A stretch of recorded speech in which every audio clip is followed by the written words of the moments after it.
Ladies and gentlemen, welcome Recording in progress. December 2nd, 2025, 9 a.m. Board of County Commissioners Agenda Setting Meeting. I am Vice Chair Wayne Fournier. We are here in the atrium. I have Commissioners Grant, Klaus, and Mejia online. First item on the agenda is review of Board of County Commissioners Agenda Meeting for December 2nd, 2025. Thank you so much, and do you have anything to report about the agenda? About this afternoon's agenda? Yes. Yes, the consent proclamation for Universal Human Rights Month is this afternoon, and we will be joined by the Executive Director of the Washington State Human Rights Commission. And I think the only other update was the removal of one item, which is for the 5-year local homeless housing plan. And the proposed action on that was to authorize public health to submit the plan to Commerce. And the item was removed to allow more time for individual briefings with commissioners if needed. Okay. Yeah, Vice Chair, we, with the help and hard work of our Public Health and Social Service team, we looked into the time frame of that plan, and it is time sensitive in that that plan is contingent upon funding, and it goes through Commerce, and not having a plan approved by the end of the year would require additional oversight and interaction with Commerce about that funding. In fact, the language says that our funding could be in jeopardy.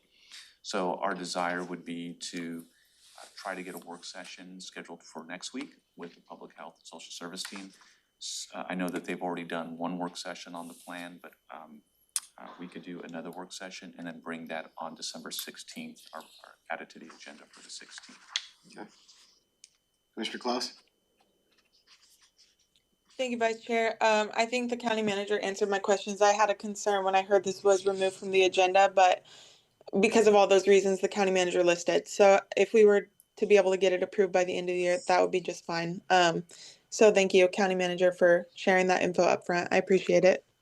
Absolutely. Yeah, I think we can accomplish providing more illumination on the plan, but also still accomplishing getting it approved by the end of the year. Okay. Any other comments or questions from commissioners? Got a heart from Commissioner Grant.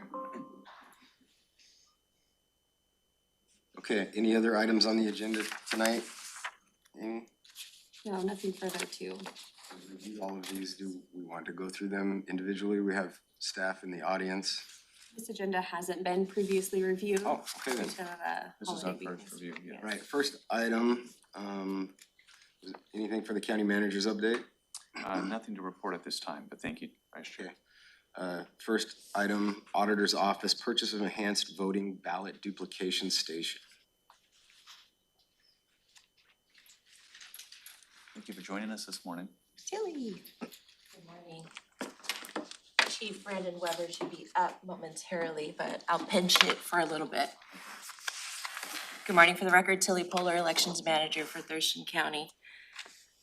We are here in front of you to ask the approval to purchase 4 ballot duplication stations with enhanced voting.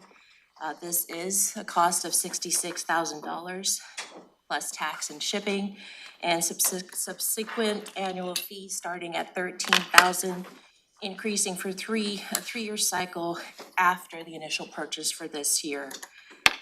We ask that the board authorize and approve the county auditor to execute this purchase. This will be coming out of our 1090 fund for this year. And then, of course, our licenses will not begin until 2027. Any questions? If there are no questions, Tilly, I just wanted to thank you for your hard work on the past election. There's a lot that goes into it. So we really appreciate your dedication, and you and the entire team. Thank you. We are actually in the middle of a machine recount right now. So the team is there at ballot processing doing the machine recount for the port race, yes. Any questions? Tilly, will these be delivered this year? Yes. Okay.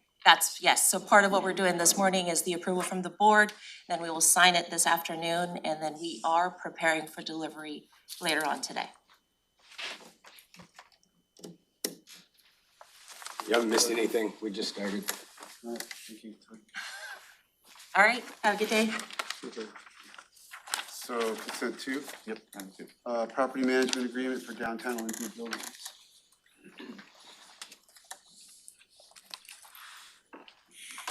Good morning, County Commissioners. Rick Thomas, the Capital Projects Planning Manager for Central Services. The board approved the purchase of 6 buildings located at 805 Plum Street Southeast in Olympia on July the 29th of this year, and then reaffirmed that purchase on September 30th for the co-location of several county departments and to provide expansion space for the future. The total square footage of these buildings is about 170,000 square feet, and Central Services does not currently have the capacity or resources to provide maintenance for these buildings in the short term. However, Transwestern Real Estate Services has been providing these services to the previous owner of the buildings, and because of that, they will be able to provide seamless and continuous efforts managing the rental income from the current 7 tenants, handling the reimbursement of pass-through building expenses, taxes, and insurance, and provide support with the utility companies. The agreement also includes maintenance services contracts such as custodial, landscaping, elevator inspection, and repairs and fire inspections. They'll also provide both planned and unplanned maintenance and operations for the buildings. If a work order or purchase for the maintenance and operation services exceed $2,500, Transwestern will seek approval from the Central Services Director. The term of the agreement will be from January 1st, 2026 through December 31st of 2026, and the cost of these services will be approximately $30,000 per month. Rental income for the 2026 total approximately $102,000 per month, which will be more than enough to cover these expenses. The Thurston County Internal Auditor has approved the waiver of solicitation for this agreement. And we would be requesting that the Board of County Commissioners authorize the Central Services Director to execute the agreement to Transwestern and any future amendments that do not exceed 10%. Any questions? Can you repeat what you said about the rental income? The rental income is about $102,000 per month for the year of 2026. In your professional opinion, that this price is reasonable for the services we're asking for? Yes, it's very reasonable, right? Yeah, definitely within the market. Anything else for Rick on this topic? Who all will be our tenants at this point? There's Health Care Authority, Washington State University Energy Program, Washington State Transportation Safety Committee. I think I'm forgetting a couple, do you recall? Engineering. We can get an entire I list think and, is there 7? There are 7, yeah. yeah, we'll get an entire list and shoot it out as an email to the board. Okay, yeah, I'm kind of, I know there's no way to figure it out now, but kind of curious, like what our space use will be and what even after we move in, what kind of ongoing, tenant opportunities we'd have. So the Central Services Director, a couple of quick things. This is a really, I think, important piece to make sure that the buildings are maintained while we're not in them. And it also makes sure that the tenants that are there are feeling served as well. So we have that rental income coming in. The other thing that the Central Services Director is doing is timing that out. So we're meeting with each one of the current tenants to see what their current plans are. So the reason we're kind of not able to give you a full-throated answer on what the tenants are is we're working on what are their plans currently and how long are they gonna be there? And how does that align with our potential moves of our different departments and offices? So lots of good work going on behind the scenes, and appreciate Central Services. Rick and Kim have done a really nice job of outlining that. This action keeps that rental income coming in, but there's more to come. Yeah. In terms of what our planning processes are. Part of the scenario for us will be there, in some cases, the move-in will be phased. Most notably, we're in a lease here till 2029.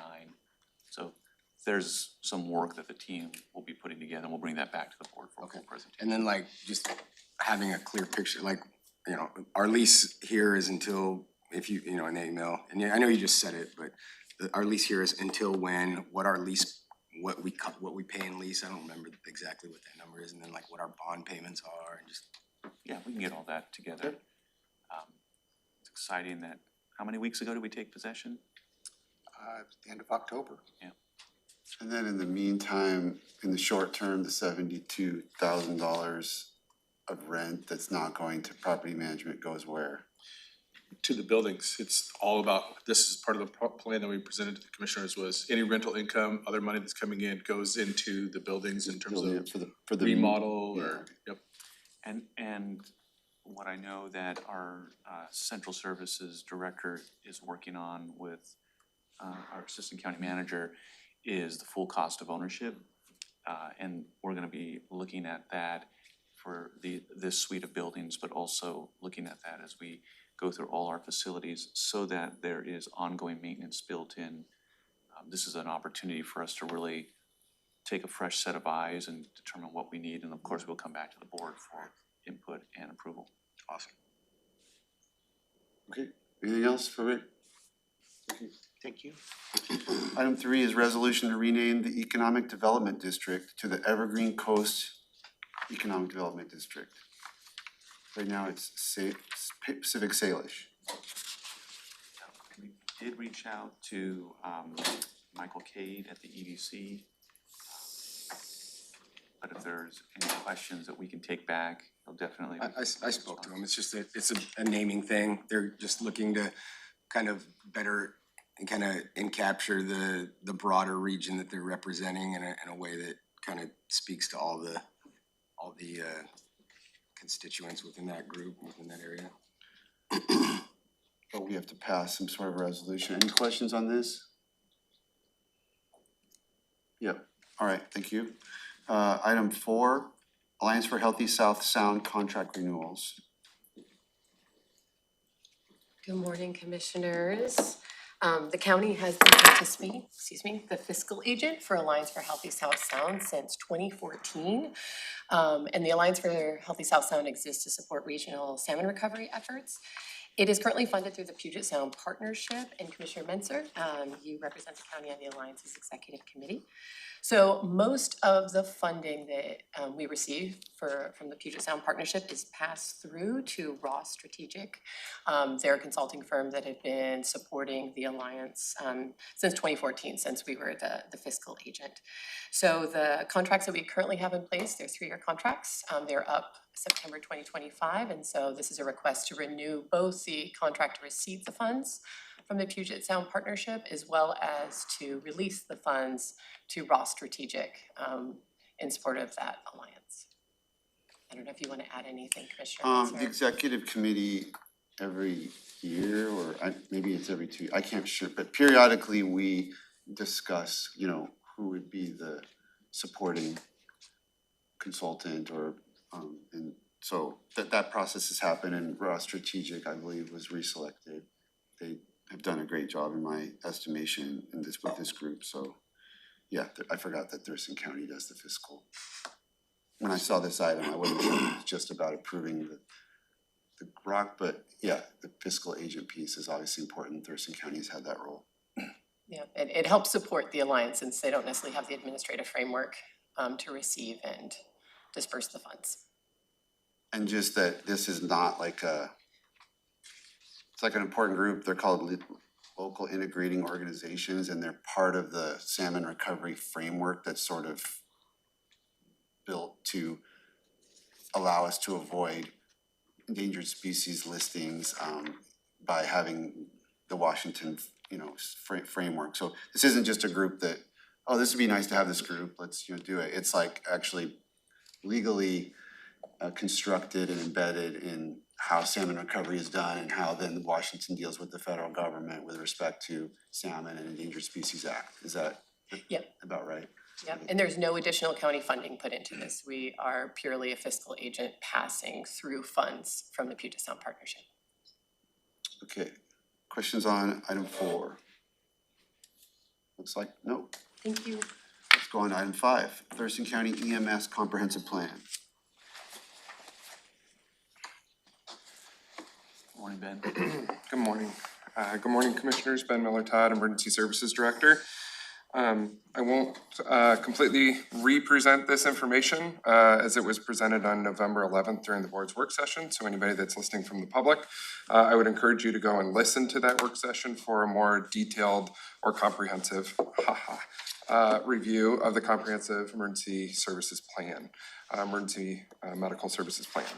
With that, are there any questions or follow-up from that conversation on the 12th? Yep, covered this one a couple of times.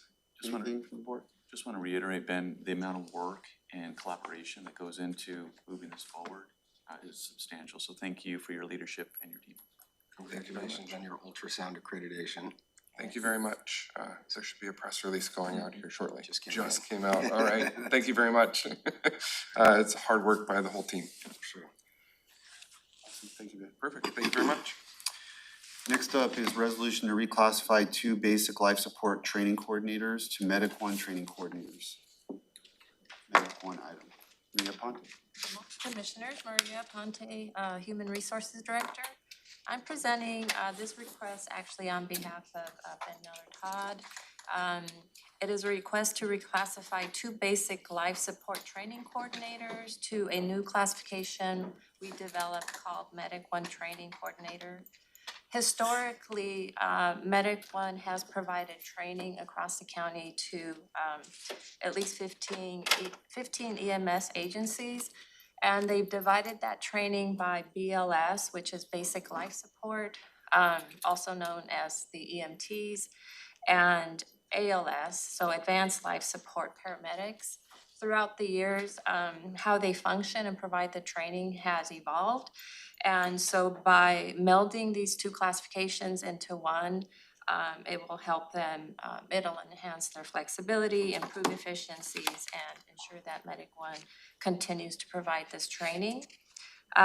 This has no impact to the general fund because these positions are funded by the Medic 1 levy funds, and it's approximately a 7% increase at the top of the scale. With that, I'd be happy to answer any questions you may have.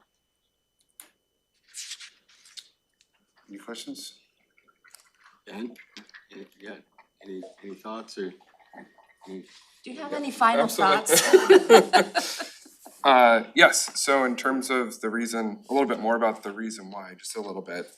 We've gone through and you've seen a number of reorganization or retitling or reclassifications throughout 2025, which stem out of a holistic review and approach to how we structure each of our programs to better support the mission areas of Medic 1.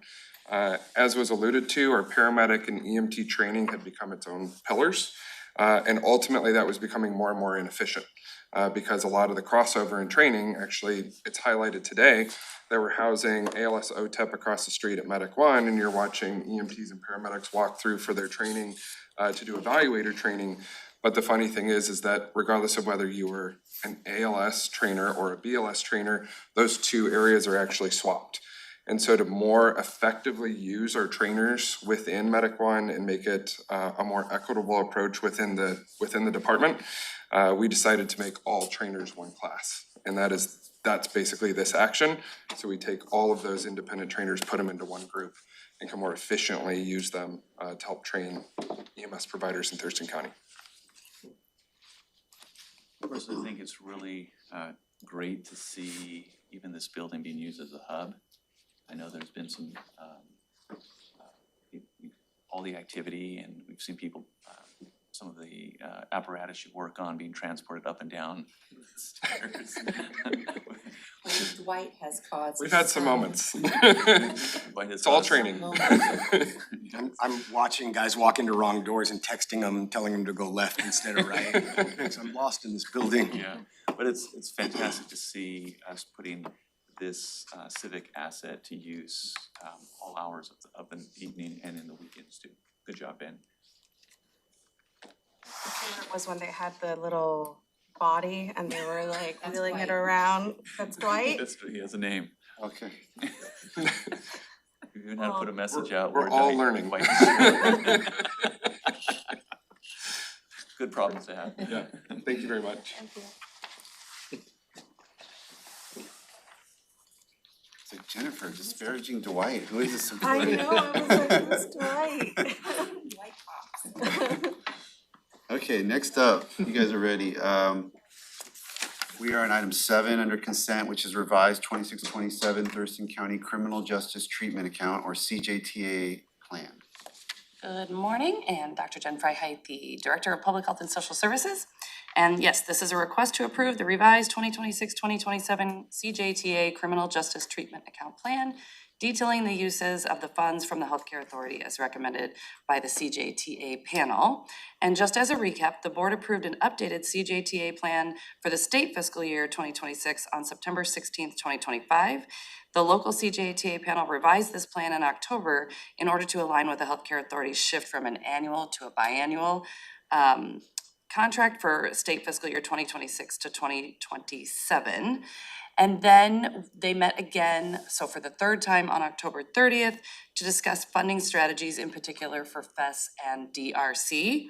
And the resolution or the recommendation from that was to reallocate $6,000 from the CJTA administrative budget, which will allow for the county to reimburse DRC and FES for services provided in good faith from July to September 2025, as well as an additional DRC active case and 35 approximate FES parenting class sessions. And so this administrative funds would be under the contract year from July 1, 2025 to June 30th, 2027, matching that biennium 2-year contract.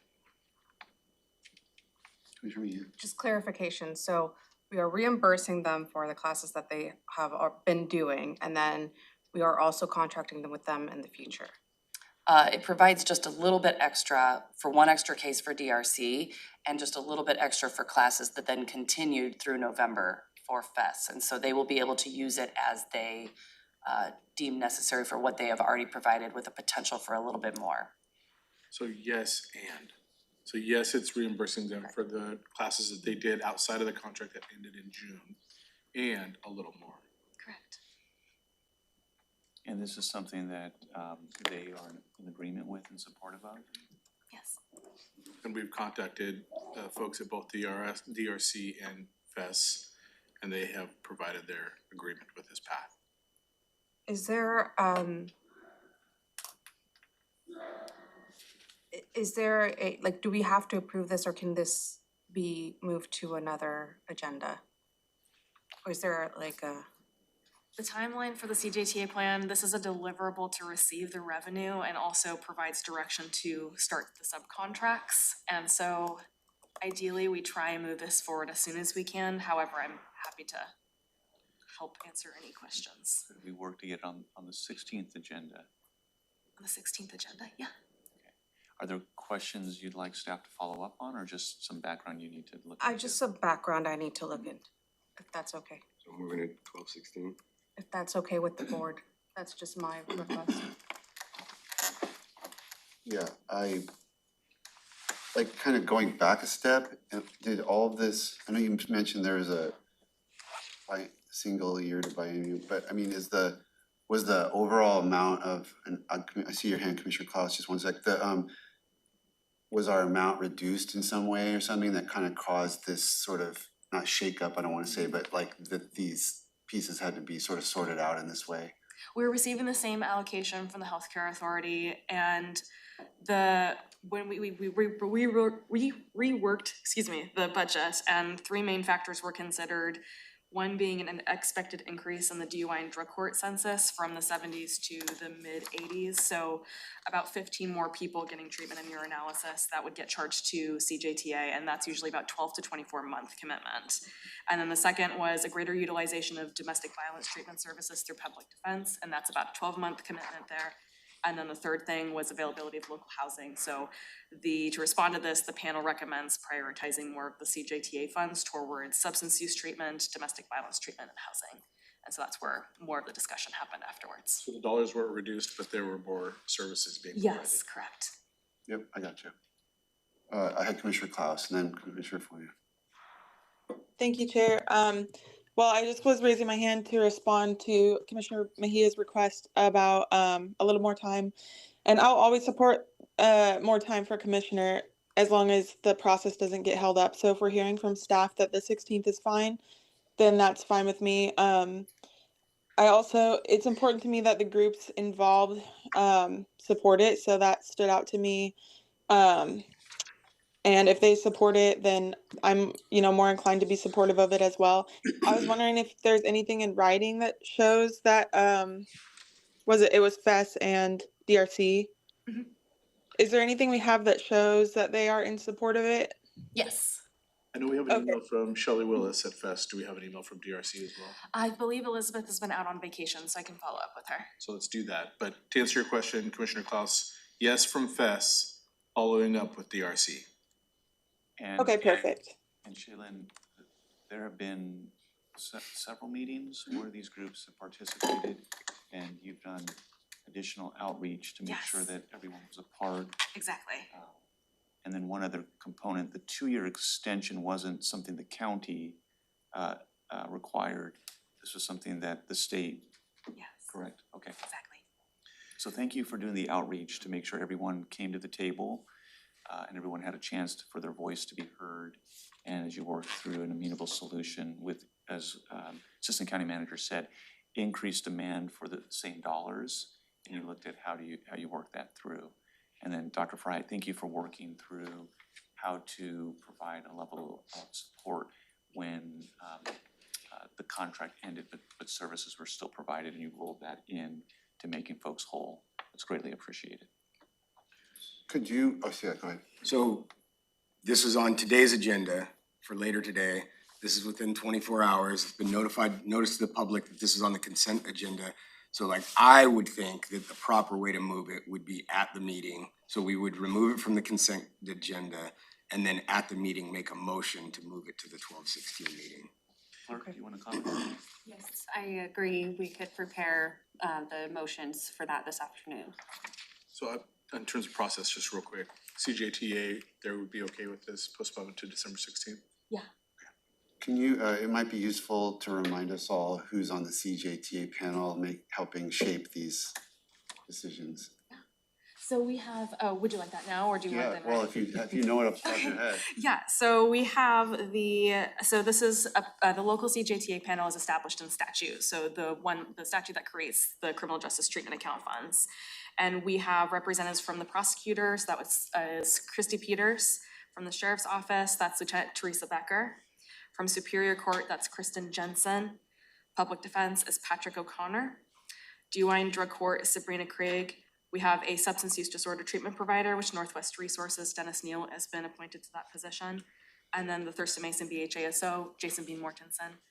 And then we also invite district courts of Frankie Peters and pretrial services, Carrie Hennon, to participate in an advisory capacity.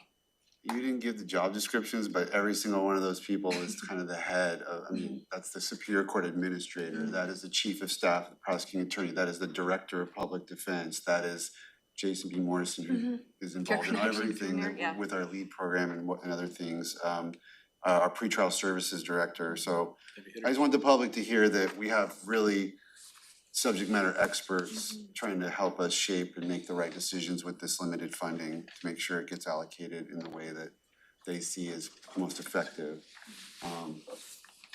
Which is why, traditionally the board has deferred, to the decisions of that panel. And this is, the first time we've had kind of a shifting, but those folks would know what's going on in DUI court, what's going on with housing and what's going on with domestic violence cases and the need for services, which I know has always been a big gap. And once again, that group does agree with this action. Yeah, I think that Shaylin has done a fantastic job in moving this item forward in an environment where the changes weren't initiated by the county or staff, and then working with quite a few different providers and stakeholders to get them into agreement and alignment. Not an easy task, but the way you approach your work is greatly appreciated because you are very responsive and look forward to solutions. Thank you. Appreciate all the thoughtful and careful review from the CJTA panel. Okay, so we'll have a motion today to move this to the 16th. Thank you. Next up then is item 8, Thurston County Developmental Disabilities. You did have a hand up earlier on this item that, I don't know if it was still up. Commissioner Claus. I grabbed Commissioner Claus, I saw some. Yeah, thank you. I did have my hand raised, but staff are on it this morning answering my questions before I even asked them. I was gonna just confirm again that the 16th is okay, because earlier I didn't know if staff were 100% sure on that or not, but I heard Shaylin confirm that again. So that's what my question was. Okay, thank you. Thanks. Yep. Developmental Disabilities Community Grant Contracts. Yes, this is a request for the board to approve the award of up to $1,750,000 per RCW 71.20.110 in Thurston County Developmental Disabilities millage funding and up to $750,000 in Mason County millage funding to enter into the contracts with Peninsula Alliance, Arc of Washington, Coastal Community Action, Fox Associates, Heartstrides, Kokua, Morningside, PAVE, People First of Washington, Senior Services for South Sound, and South Sound Parent to Parent and Thurston County Inclusion for the contract period of January 1, 2026 through December 31 of 2027. And I have Mark Moffett, the Program Manager for Social Services, here to help answer any questions. Anything else, Mark? No, nothing to add. Okay, any questions for Mark or Dr. Freiheit? Good to go. Okay, item 9 is appointments and reappointments to the Regional Housing Council's Affordable Housing Advisory Board and the Homelessness Services Advisory Board. Yes, and this is the Thurston Affordable Housing Advisory Board, or TAHAB, and Homeless Services Advisory Board. Both have vacancies, and applications for each board were made available on August 11 and closed on August 25. The Advisory Board Recruitment Subcommittee accepted all applications and prioritized the applicants who have lived experience of homelessness or housing instability, are overrepresented in the homeless services systems, and who represent specific sectors being sought by the boards. Interviews were conducted on September 10th and 12th, and new member recommendations were approved by both of those committees at their September meetings, and we bring those forth today. And I have Alex Purse online. Do I? Yes? Yes, to help answer any questions. Questions for Alex on the advisory board appointments? All good? Okay, looks like we're good, Alex, thank you. Thanks, Alex. Next up, set a public hearing to determine public interest and financial feasibility to establish the Lake Lawrence Lake Management District number 26. Yes, this is a request for the board to set a public hearing for Tuesday, January 20th at 3:30 p.m. or as soon thereafter to receive and consider public testimony on the interest and financial feasibility of establishing the Lake Lawrence Lake Management District number 26. The creation of the Lake Lawrence Lake Management District number 26 received 38% of the total acreage within the existing LLLMD, exceeding the required signatures from at least 20% of the acreage owners contained within the proposed district. And this district is proposed for a 35-year period beginning on January 1st, 2027 through December 31, 2061. Just for a recap, the board approved the resolution of intention on 11/4/25 and directed staff to schedule the public hearing for the purposes of hearing objections from any person affected by the formation of the Lake Management District. If the BOCC determines during the public hearing that the proposed LMD meets public interest and is financially feasible, the BOCC may direct staff to draft a resolution of findings and determinations. And I have Susan Long here to help answer any questions. Chair, this is another one where staff have done quite a bit of work, and I see Stuart in the audience there as well. It's really appreciated, since this is not something that's happened all the time, especially the election part of it. But they have done a great job of coordinating the efforts and working with the Lake Management District itself. said 2061? 35 year. 35 years. It's, So it doesn't happen very often. It won't happen very often after this. I won't be here the next time. well, Yeah, we'll see. well, okay. That's, in talking to folks about Long Lake and what they're proposing, they were saying that, you know, they were going for a little longer than normal, not this long. But there was a tension between the statute that says you can only increase your, like your fees can't exceed 150% of where they originally set. So you have to sort of figure out, and I'm just wondering how Lake Lawrence is gonna manage that over a 35-year timeframe if they're capped at.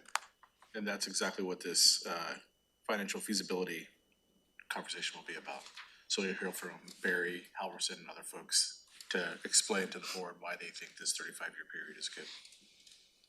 Again, this is staff facilitating the LMD process, not Yeah, well, I'm just curious, I mean, it's interesting, I'll be interesting to hear. So, I mean, the law lets them do whatever they want as long as they follow those parameters in terms of time? I think it's up to 40 years you can establish. That's nice. Okay, any other questions?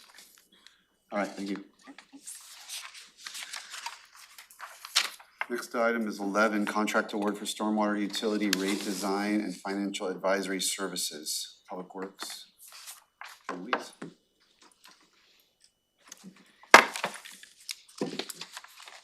Situated. Good morning.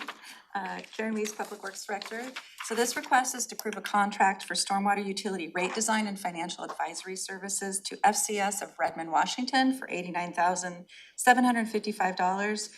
Through the contract, Public Works will conduct a cost allocation study of the county's stormwater utilities rate structures.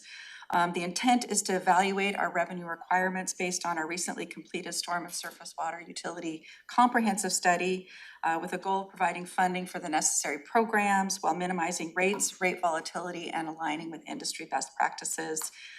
The study will provide several rate models for the county's consideration, and 2 proposals were received on October 2nd in response to request for proposal. FCS submitted the highest rated proposal based on stated evaluation criteria, and funding for the contract is provided through stormwater utility rates. Questions? Questions? Not hearing any. Okay, great, thank you. Thanks, Karen. Amendment number 4 to interlocal agreement for inmate housing, Sheriff's Office item. We have the undersheriff with us. Under Sheriff Mancias, good morning. Good morning, Commissioners. Yes, this is move to approve the interlocal agreement with Lewis County Sheriff's Office for contract inmate housing at a rate of $114.06 per inmate per day from January 1st, 2026 through December 31st, 2026. Our current contract will expire December 31st of this year, and it was for $103.69 per inmate per day. So it's gone up a little bit for this new contract. But we have not used inmate contract housing since October 2019, but it would be good to have a contract in place should the need arise or an emergency arise, or we would need to implement or use that for housing. Commissioner Mejia. I have a couple questions, Ruben. Sure. So how much do we set aside in the budget for this contract, and then, or is this just kind of taken, you know, just from the corrections budget from savings? Or, and then I thought that this piece was also part of the sheriff's budget cut, but I might be incorrect on that, so. No, you are correct. We did set aside monies over the past years for that. I don't have the exact amount on the top of my head. It was around 60,000, I thought, but that was part of the proposed cuts. So in future, we would have to absorb that if we needed to do contract housing, or we'd have to reapproach and ask for additional funding depending on what the situation was for that housing. So then you are just wanting to have this contract more of like just a security, just in case you need it? That is correct, just in case we need it. It's a plan B that we haven't used since 2019. Why Yes, 1 that is year? Why correct. not 3 years? I think that they do it on 1 year just so that in case there's extremely large differences in the rates, that they update the rate every year. Commissioner Klaus? Thanks, Chair. Under Sheriff, could you kind of elaborate a little bit on why we haven't used this contract if there's a jail space crisis? These are questions that I typically get from the public who will come forward and ask me why we can't just book folks in other jails. So it would be good to know. Yes, that's a good question. As we discussed in some of the jail space crisis meetings, the type of people that we're having the jail space crisis for is people that are severely mentally ill and ones that are waiting transfer to and from Western State. Those ones are not the ones that we would use to normally go in a contract housing situation. They're going to take most of our low-level offenders. We don't have that space crisis for. So these would be, say we had a dorm that went down because of a water break or something like that for, a couple weeks or something like that. Those low-level offenders that are not problems would be the ones that they would take in house for us on an emergency status. Okay, perfect. Thank you. Commissioner Fournier? Now, I was only thinking we had to use the Lewis County facility for the higher level offenders. You're talking lower level offenders, and then to be honest, I've heard like most of the Lewis County jurisdictions won't use the Lewis County jail because of the facilities, and they contract with tribal jurisdictions. So if we're talking lower level offenders, are we considering Chehalis and Nisqually, which are usually much better rates than Lewis County Jail and nicer facilities? Well, I guess I kind of misspoke on that. I guess they could probably take a higher level offender as well, as long as they weren't problematic and having mental health issues or anything like that. We have looked at, I think in the past, going to the tribal facilities because that's where all the cities go to, but through legal advice and other risk analysis, we've determined that those would not be the best places for us to contract as a county.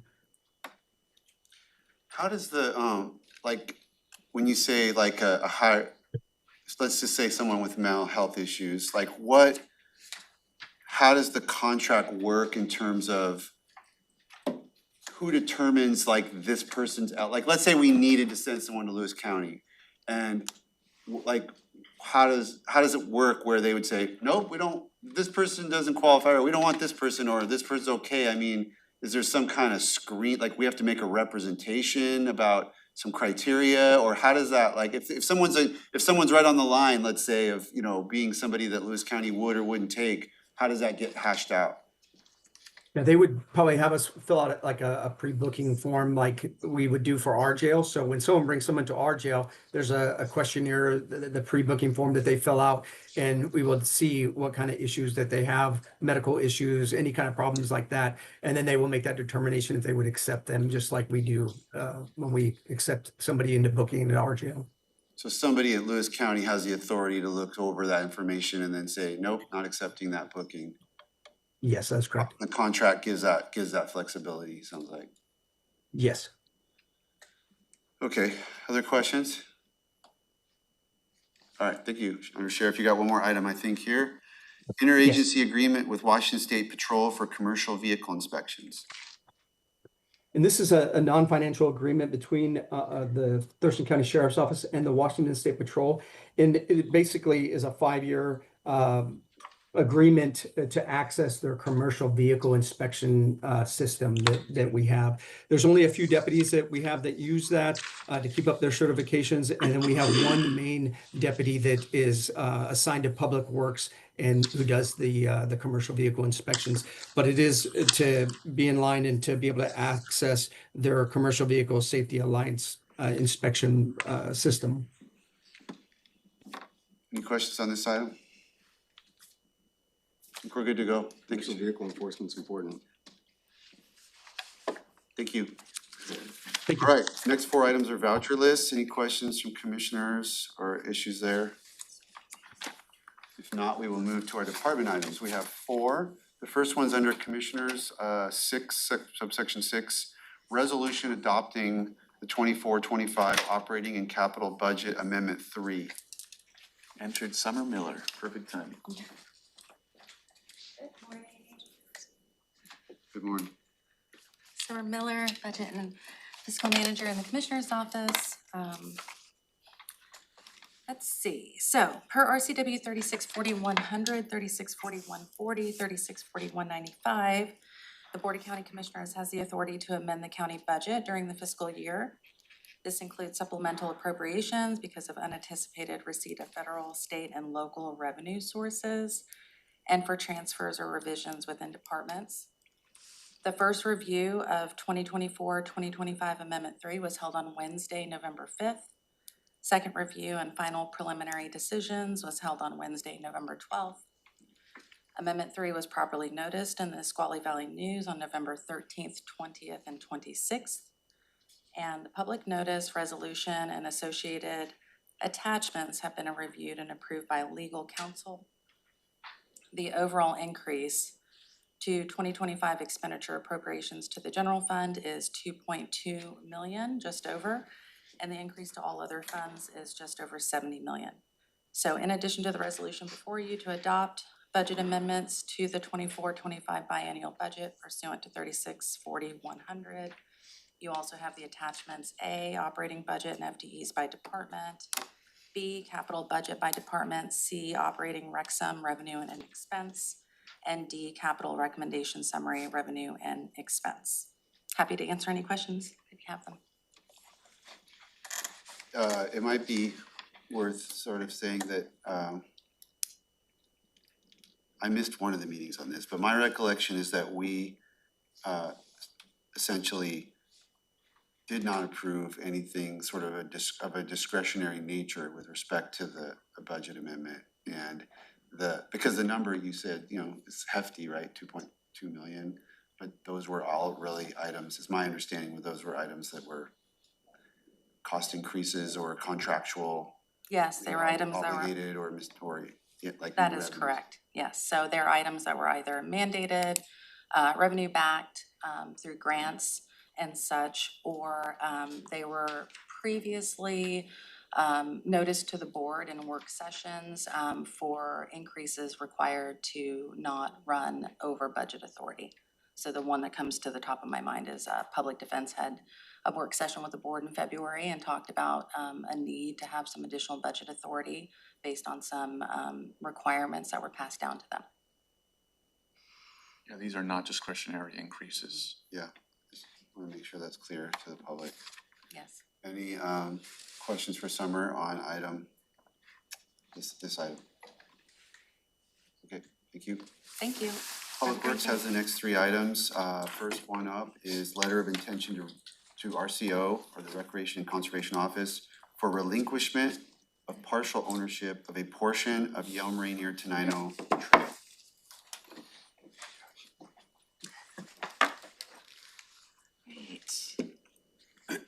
And Karen Weiss, Public Works Director. So this is pretty exciting. This request is to authorize the Public Works Director to sign a letter to the Washington State Recreation and Conservation Office, or RCO, confirming Thurston County's intention to relinquish ownership and maintenance of a 1.6 mile portion of the Yelm Rainier Tenino Trail to the City of Yelm. Earlier this year, after two board work sessions, the Board of County Commissioners directed staff to transfer the portion of the Yelm Rainier Tenino Trail located within the Yelm Urban Growth Area to the City of Yelm. There are 5 parcels that were originally acquired by the county as a part of an RCO grant. And per the terms of the agreement, both RCO and the Washington State Department of Transportation retained interest in the transfer and proposed use of those properties in perpetuity. Earlier this year, WSDOT provided a termination of convenience letter relinquishing their interest in that portion of the trail. This letter will initiate the process to amend the original agreement to add the City of Yelm as a secondary sponsor, which allows the transfer of ownership of the portion under consideration, while the county will retain ownership and maintain all other portions of the Yelm Rainier Tenino Trail. The City of Yelm also will provide RCO a letter stating they agree to the terms and conditions stated in the original grant agreement, as well as the recorded deed of right on the parcels that will be transferred. And then Public Works staff will come back at a later date to request board authorization to sign the amended agreement with RCO, as well as an interlocal agreement between the county and the City of Yelm. Any questions? Any questions on this process? It's always a lot more to it than you think. There was a lot to it. These words don't explain how much staff has worked with the organizations to work this out. Thank you. Yeah, really appreciate all the work that it entailed to unwind that ball of yarn, get to what was the path forward. Really good job, staff. Commissioner Grant. Yeah, I just want to echo that and say thank you very much to all of the staff and for fielding all of my questions and for just really working hard to make sure this got done. So thank you guys so much for your work. Okay, there's nothing further. Let's go to the next item. Project prospectus and local agency agreement for the Rochester Main Street Improvements Phase 1. All right, Matt Huntsman, Thurston County Engineer. I think you guys will enjoy this item. Public Works has been awarded $1 million in state grant funding through the Sandy Williams Connecting Communities Program for the planning, design, and right-of-way determination phases of the Rochester Main Street Improvements Phase 1 project. This grant award does not require any matching funds. This project will improve approximately a half-mile of US 12 through downtown Rochester. Just making sure Commissioner's okay. Project limits will extend from Bailey's IGA Supermarket to Foster Street, which is just east of the elementary school. And the improvements are intended to increase pedestrian safety as well as mobility. Improvements include sidewalks, enhanced pedestrian crossings, pedestrian lighting, traffic calming, curb extensions, and other urban amenities. Upon the completion of this design work, Public Works will be prepared to submit for right-of-way acquisition and construction funding. Okay, well, back when I first joined the board and Rochester was part of my district, this was like, we were working, very on the Rochester Main Street project. We had all that community outreach kind of from 2018 and 19. Shannon Shula, I know, was really involved in that, and I was working with her. And I know at one point, in order to enhance our ability to get grants, we passed the Complete Streets Ordinance. And I don't know if this connects to that. Is this a different grant? It's a different grant, Yeah. but it doesn't hurt to have that Complete Streets in our toolbox. Yeah, and that was just I'm just kind of highlighting some of the things that have gone along in terms of the county working toward what we're actually gonna see now, some real tangible results from that process of planning, community outreach, legislative action was required and legal was involved in that. I mean, there's been a lot to get to this point, to have some of these things actually hit the ground, so it's pretty cool. It's cool. So, Commissioner Mejia. I just want to thank Matt and the rest of his team, Karen, and Walker as well, because yeah, this is it's very exciting, and the fact that this project was so competitive and we were able to get that amount of funding, because I know you guys were looking at the RAISE grant there for a little bit, but ended up getting this, and this is such, it just shows kind of the strength of Public Works and the funding that they're able to bring in, and this is a very exciting project, and yeah, I'm very excited to see it work through, and it's been a long time. I think it's been kind of hanging back as Commissioner Menser for a long time, and so TRPC was involved. Yeah. Yeah, that was way back in 2019 that the preliminary pre-design study was completed. yeah, so the fact that we are able to get this amount of grant funding for a project like this, it's very exciting. Well, this is the planning phase, right? So just in terms of managing managing expectations. It will continue on, but it's an important phase because then it puts you in the position for funding for acquisition, for then funding for construction, where the Complete Streets ordinance in place will help with being competitive for additional grants for construction. All right, very good. Then let's go to our last Public Works item, project prospectus and local agency agreement for the Tilly Road Bridge replacement. Okay, this is another obligation request. Public Works has been awarded $700,000 of federal funding for the design and right-of-way acquisition phases for the Tilly Road Bridge Replacement Project. To obligate this funding, Public Works is requesting the Board of County Commissioners authorize the Director of Public Works to execute a project prospectus and local agency agreement with the Washington State Department of Transportation, as well as any subsequent amendments and supplements. This project will replace the existing bridge on Tilly Road over Beaver Creek, which is just north of 140th Avenue. The existing timber pile bridge was constructed in 1950, and the substructure is deteriorating and requires a lot of frequent maintenance. Go figure, in Western Washington, a timber bridge is deteriorating.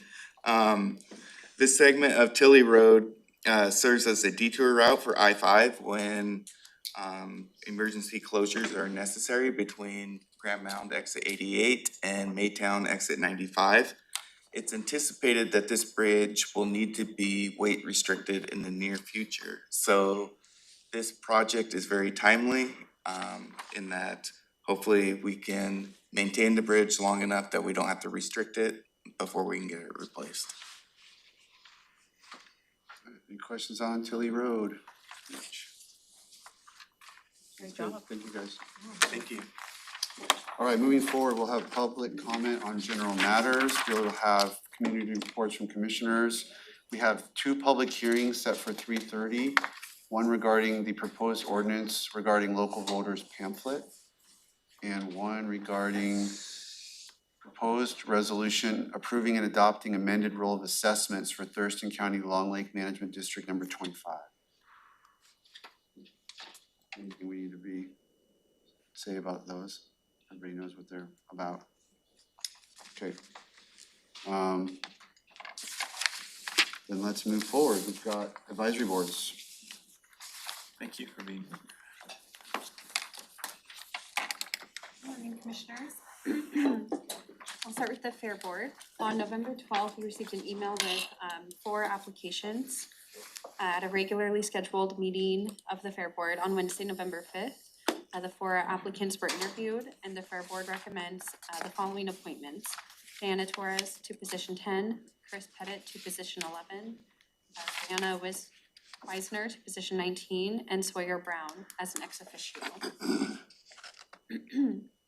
Excuse me, per County Code, Chapter 2.48, the board may appoint ex officio members to assist the Fair Board who shall be non-voting members. So it would just be an additional new member seated on the board. And so these are brought to you today for direction. If you'd like to move forward, they can be added to the December 16th agenda. Thumb up from Commissioner Mejia to approve the slate that was recommended by the Fair Board. Any other thoughts on that? Sorry, Commissioner Grant, go ahead. I didn't get my hand up in time. Yeah, I just want to let folks know that I was there for all of those interviews, and they are all great candidates. All of them are very committed, and I have no problems moving forward with approving the slate. I think it's great. Okay, saw Commissioner Klaus thumbs up. I got a thumb up. Commissioner Fournier. So yeah, we can put those on for 12/16. Yep, great, thank you. Next, Awesome.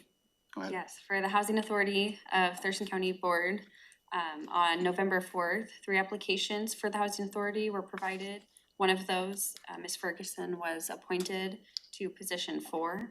The board asked for additional time to review these additional 2 applicants who are considered for position 3, which is an expired term.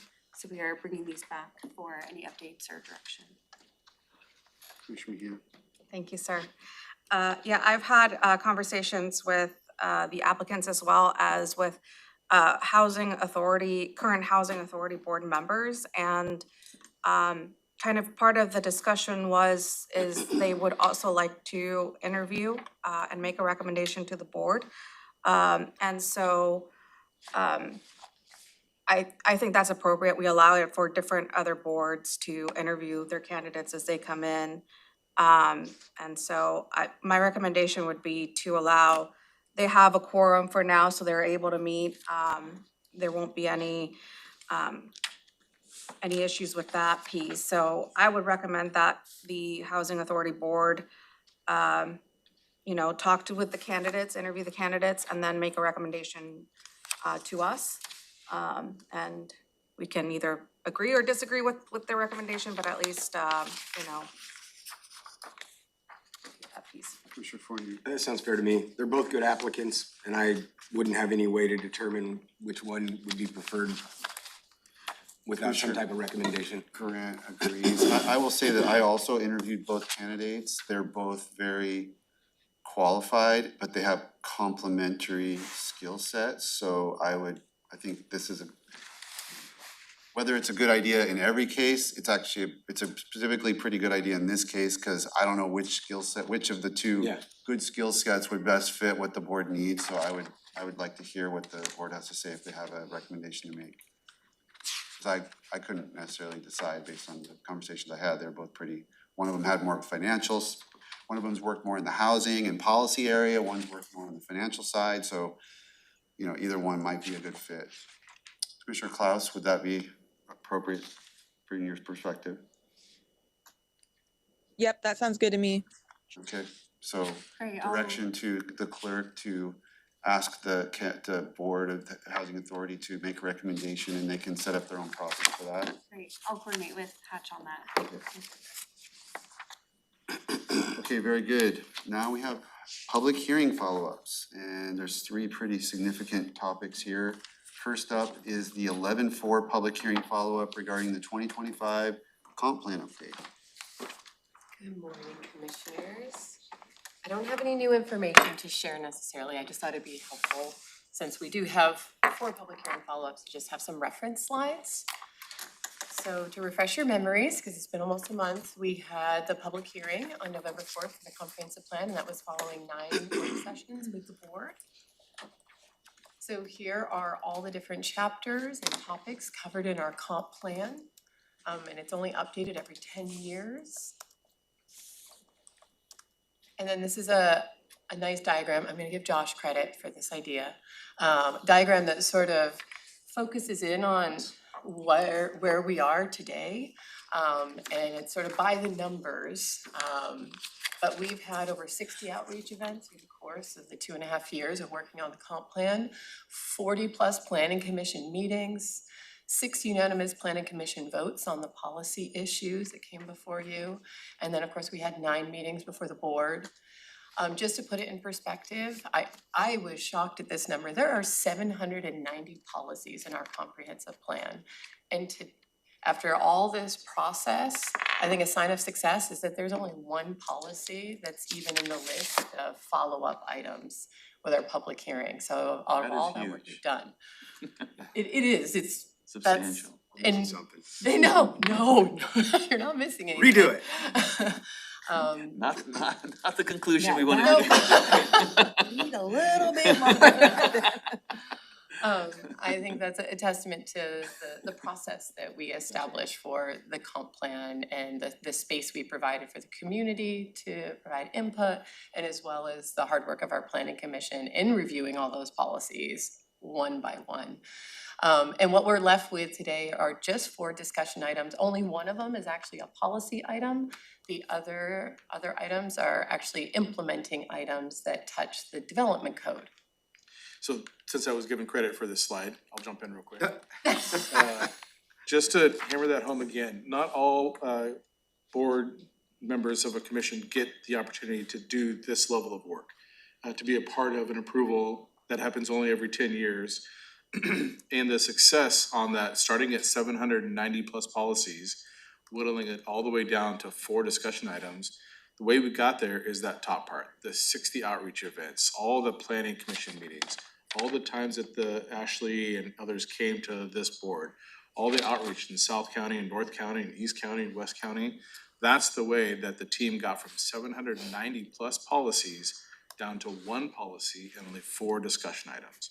So just hold that for a minute in terms of the success that your team, through your direction, is accomplishing in this item. This is a big deal. So good job to the board for clear direction, and good job to the staff for all the outreach to the community. Because the question that we get a lot is, did you outreach to the community? Yes, in fact, we did. And this is how we got there. So well done. So here's the first of the 4 discussion items, and this is, there's really none up here that haven't been highlighted from the very first work sessions, where we were trying to give you some insight into probably what you were gonna hear from the public. And so the first consideration for you that we need direction on to put together the final ordinance is whether we have support for the new language here regarding the 5% goal.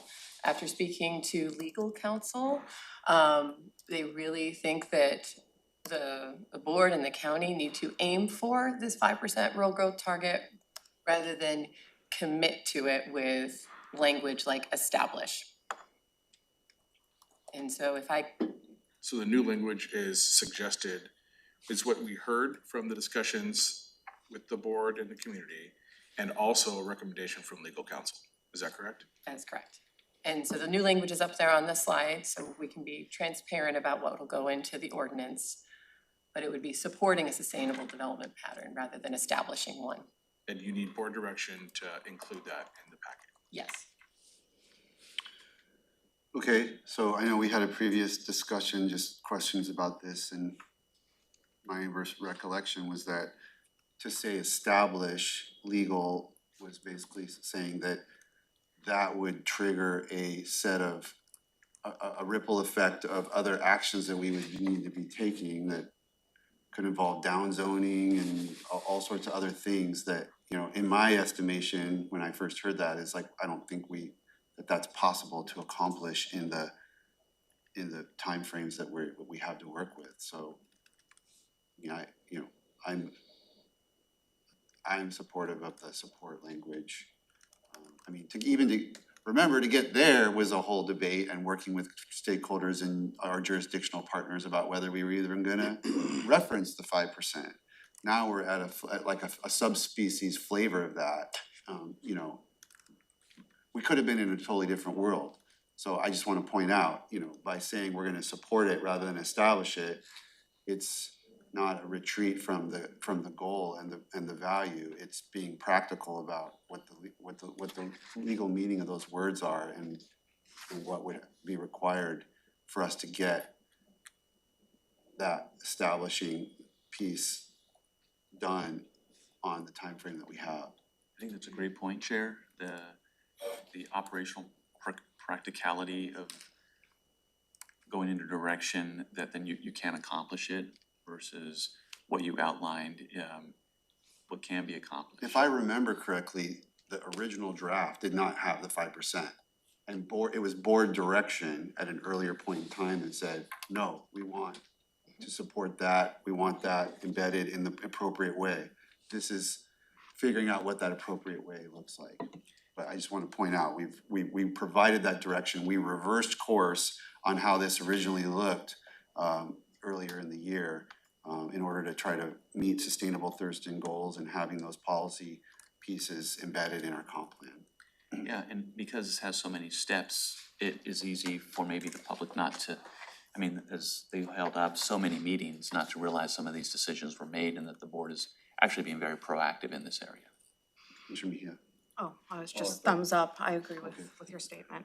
Is there anyone who wants to speak on this? I guess Commissioner Mejia and I are supporting the support language versus the established language.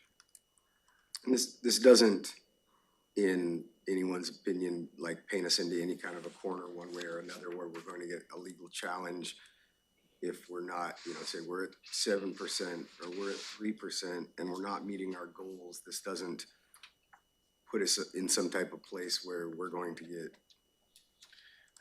because it's aspirational, it's an aim, it's not a hard. I think what Commissioner Menser outlined, the change of language, the support is the right move. Because to establish would, the language there infers that we're gonna start making operational steps to actually put that in place. And this one is more practical based on the time frame and the work that's entailed. Based on very recent case law, we would essentially be on the hook for having enacting regulations or zone changes if we use words like establish. That's at least what's coming out of the Growth Management Hearings Board right now with the counties and cities that did this last year. So we get the benefit of seeing all those cases get decided and then making some of these just small changes to try to avoid similar appeals. And we're not the first ones established or enacting this type of language in our comp plan. You're saying that there's other jurisdictions that played with this kind of language and Yeah, there are other jurisdictions that have similar language, what I would say, based on that case law, what we've heard from legal counsel is softening it so that we are then not appealed for not having all the enacting legislation essentially to achieve it. So the support reduces the legal risk to your question. And legal has told us that. Commissioner Grant. You know, I struggled a little bit with this, but have spent time looking closely at those two words. And I am okay with changing it to support. From what I could gather around this is that if we put the word support in, that then it really makes us more of a partner or a facilitator, you know, and then it's really about working, you know, and I think I just want to say this for the public's knowledge that, you know, the cities and the tribes and the regional partners and everyone else, they all have their own plans. And when we say support, we're saying that we're going to work with all of them to make sure that we're, you know, doing what we need to do. And so I'm going to support I'm going to go ahead and be okay with the new language. The establish, I do believe that the county has, you know, that we have a role to create and define and enforce the system. But we have to be able to collaborate, and I think that that using support is the best way to do that. Commissioner Klaus. Thanks, Chair. So I guess for me, I wonder, like, if we put support instead of establish, what does implementation look like? Does that make it like a little bit less direct, or does it make it more ambiguous as far as implementation of this goal to have the word support instead of establish? Because establish is a specific action that says we are going to do this, and it gives staff like clear direction on what the goal is, versus support, which could be a little bit confusing in terms of how to actually implement a sustainable development pattern. So if there's any clarity staff could provide on that, or any thoughts that seatmates or staff have on that, that would be good for me to hear. Yeah, one of the new additions to this comprehensive plan that we haven't had before is an actual implementation plan.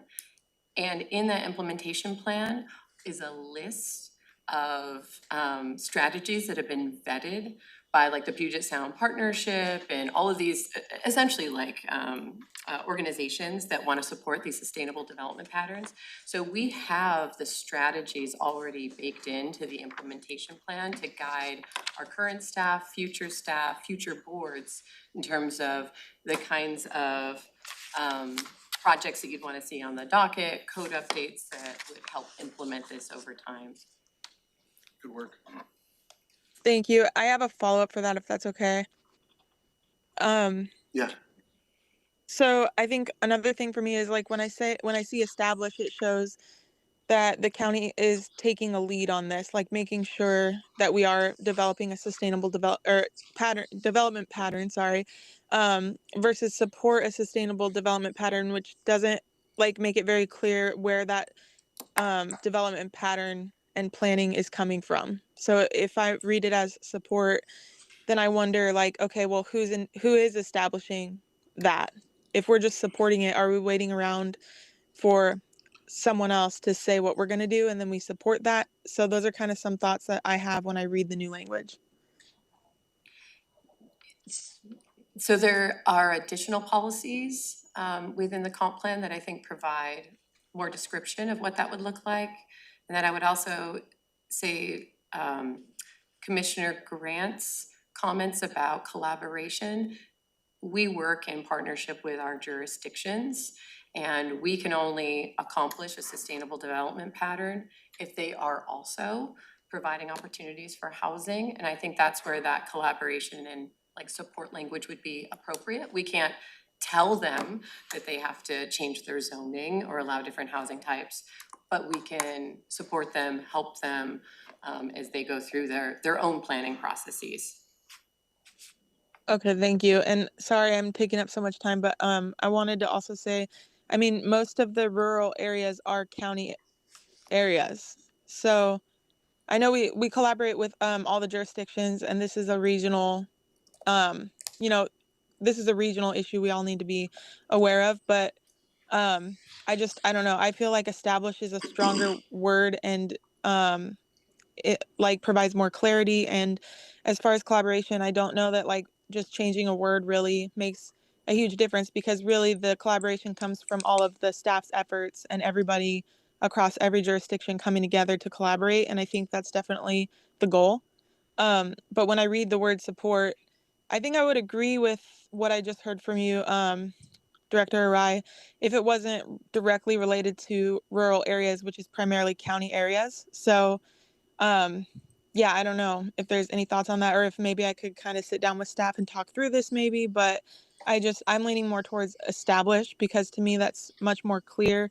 And like I said a minute ago, like it shows that the county's taking a lead on the areas of the region that belong to the county. So that's kind of where I'm at with that.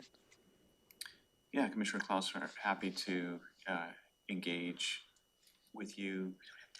Oh, but it looks like time is limited. Why don't you speak to that, Ashley? Yeah, in order to prepare the ordinance for the board to take final action on December 16th, we really only have until end of business tomorrow so that we can get all the documents updated, get legal review, and make sure they're to Amy and the public has a chance to look at them. Thanks for pointing that out, that there's a specified time frame that we're working through. Yeah, that's great info. Thank you, Ashley. So if that's totally understandable. So I guess if we don't have time to meet with staff, that totally makes sense. I still feel the same way about the language shift, and I'm wondering if we were to, so I guess, can we make language changes like this at a later date, or is it only possible to do that during this update, this kind of an update? The comprehensive plan can be updated once a year, and so it is something that the board could look at as part of their update next year.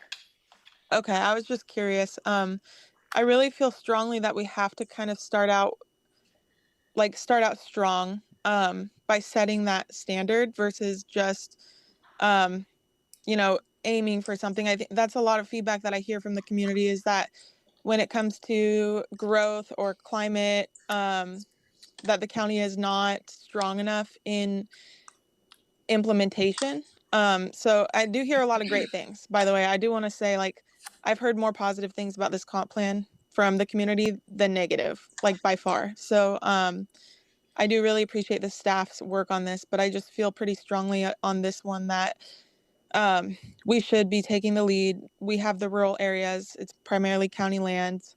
And if we start out vague or ambiguous, or a little bit less direct than I think we should be, I feel like we're setting that precedent, and it's going to be a lot harder to come back later and say, oh, okay, now we realize that the 5% target is important. We thought it was important. That's where we landed. And I think that we should be confident in that.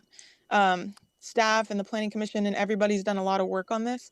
And I feel like we should be leading with like a confident voice, especially when it comes to protecting rural areas, and start out as strongly as we can. And if we need a backup later and say, okay, this is becoming really difficult to actually require the 5% rural growth target, then I think we could come back and revisit that. But I do think that we should start out strong so that it gives us the opportunity to pull back a little bit later if we have to be more flexible versus like starting out trying to be too flexible and then not being able to reel it in if like we're not meeting that 5% target.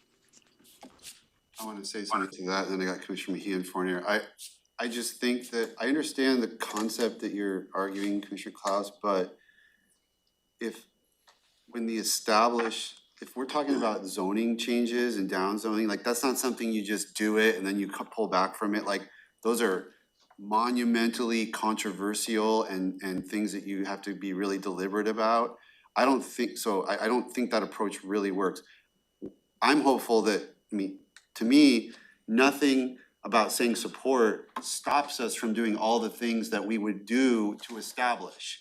But we do them on our own timeline without getting in trouble with legal for downzoning people without the appropriate community outreach and stuff. So I mean, and again, that takes additional effort and commitment on our part, but there's nothing that we can't do to kind of be more aggressive like you were proposing. But I'm really worried about doing it in advance in the light of these sort of growth management hearing board decisions. Commissioner Mejia, go ahead. That's what I wanted to highlight, Commissioner Menzer, was that the legal connotations, especially with the growth management hearings board. So that's kind of why I supported it. Like, I had a meeting with staff last week and was asking all these questions, and you know, for me, the legal implications for it is really why, because I had that mindset of like, okay, let's establish it, but I think the new language still meets it, and then it puts it back on the board really on how much we want to allow that, so. Commissioner Fournier. Creating a legal framework that sets up forced downzoning on rural property owners is not protecting rural property owners or rural areas. It's putting them under the boot. So like, I don't buy that argument. And yeah, we probably need a motion to adopt this new language, and then we could debate it inside a motion, because you're looking for direction. Just, Yeah, obviously, this is going to come back to the board on the 16th. But what staff need clarity on is what to include, so it really is, if the board feels comfortable making a motion as to the direction you're giving to staff, it's not the final motion on the item, because that'll be voted on, then that would be helpful. I move to direct staff to incorporate the new language, support a sustainable development pattern that reduces the new share of new growth in rural areas to 5% and focuses future development within urban areas. Okay, I'll second that, but I see there's a hand. Okay, Commissioner Klaus, discussion on the motion. Thank you. I tried to get my hand up before there was a motion, just to say I'm not gonna die on this hill. So if we want to put the support language in there, that's fine with me. I think it's, for me, a little bit confusing to have a motion on this one slide when there was a whole slide of information, or a whole slideshow of information, but I'll support the motion since it's on the table. I just wanted to say, yeah, I'm not gonna die on that hill. Those were just kind of some thoughts that I had about the language change. So I'm okay with the motion. Okay, I'll call for the vote. Is there any other discussion? Call for the vote. All in favor, say aye. Aye. Aye. Okay, so you have direction on that. Let's move forward, because I know there's a Thank lot you. on this Yep. agenda. It's the first one, but That it's wasn't the even the biggest one I was expecting a lot of debate about, but let's keep going. Okay, so the next one that you heard comments on, and this is a development code piece, this is not a policy in the comp plan, but it's an implementing component. And it's around detached accessory dwelling units. So just for your information, we do currently allow rural attached accessory dwelling units, and that change was made in 2020. Did some digging into our permits. In the intervening 5 years, we've had less than 20 permitted, and I think it's fewer than 15 that have actually been built. New state laws that came out regarding accessory dwelling units in cities and UGAs say that jurisdictions cannot restrict ADU size to less than 1,000 square feet. And so. Say that again. So 1,000 square feet is essentially the the minimum restriction you can have. Like, so you can't say that ADUs in a city or UGA have to be smaller than 800 square feet. So they're basically like, minimum is 1,000 square feet, so that ADUs can actually be So that- homes, like livable homes for people. And so that's what applies in cities and UGAs, and that's why you Okay. had, So I wasn't living in a home when I lived in a 700 Well, foot I square foot apartment in the, It's Alaska. an apartment. law, Yeah, but the, it was Ashley's a just perfectly adequate conveying living the space. state Yeah. law. I'm just New conveying. state law. New state laws. The reason it's pertinent to this discussion is that you've had folks come and speak in the public hearing about having, if we allow rural detached ADUs, have it be consistent with what the new provisions are within cities and UGAs. And so they highlighted the size. They also highlighted that having restrictions on where you place that detached accessory dwelling unit in proximity to your primary home could introduce some limitations. And so we did check in with environmental health, and they did think that septic and well placement, it's so particular to every single site, that it could impact ADU location. So if you have something like an ADU has to be within 100 feet, and because of septic and well, it needs to be 102 feet, all of a sudden that person is having to get a variance, a reasonable use exception, a pretty heavy lift on the land use application side. So I would say staff supports providing more flexibility, just so, you know, to meet environmental health standards, we're not putting families in, you know, through lots of hoops on the application side. So the public comment about 1,000 versus 800, that's a moot point, because we can't. Well, no, that's for cities and UGAs. The state law is Oh, I was just silent saying for we should rural stay areas. consistent I got you. with. So the comment was, if you're gonna allow rural detached ADUs, can you be consistent? And that does help, you know, when we start looking at things like ADU plans to make available to people, having them be consistent across. It's like Olympia, Lacey Tumwater developed these boxed plans that make it cheaper for people to develop these things, and if we're consistent with their stuff, then is that? Yeah, that and any other, so we're actually doing research into the most affordable way to get box plans for the county. And so there's gonna be a lot more box plans in that 1,000 square feet and bigger because of the new state laws. So what direction do you need from the board? So currently written in the proposed code is 800 square feet and a limitation of 100 square feet in proximity to the primary home. And so this would be changes to the code, The development code. to the development code, not the policies. And just so you're aware, we had a unanimous planning commission support for detached accessory dwelling units. So you're looking to match it with the state at 1,000 square feet, 1,000 square feet and take off that 100 Yes. foot determination. Something that stuck out to me when Ty and I met with a resident was, that I hadn't thought about, is just lot size and configuration. That it is very rare to have a lot like the unicorn lot that is a perfect square. And a lot of them are skinny, long, oblong shape, whatever shaped, and so it's also, the proper placement is also determined on the lot size. I know you understand this, I'm talking to you like you don't get that, but like it was an epiphany for me.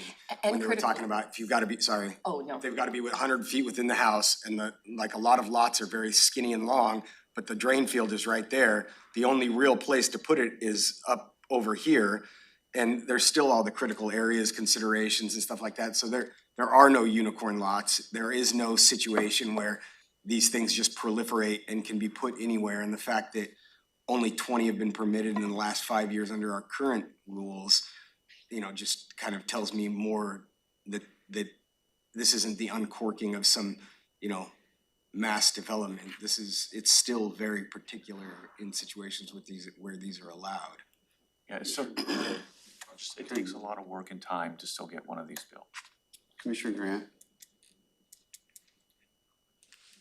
Well, I just wanted to say that, you know, I'm in support of, absolutely in support of updating the code. I think that anything that we can do to encourage more ADUs and to make things less burdening on homeowners and on the process, we should be doing. So I'm in full support of this.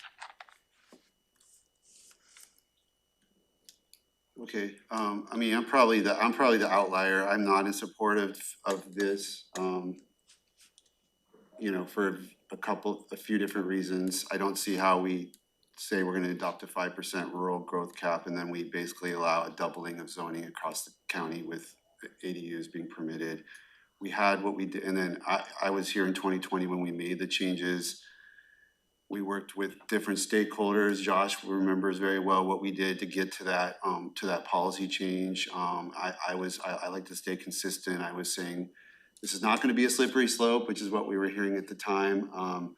And, you know, now it is a slippery slope. And I know the legislature has done a lot of expanding and changing, so I get it. And it's not like I'll never change my position, but I haven't, you know, in light of our 5% rural growth cap aspiration, I haven't been sufficiently compelled that this is needed.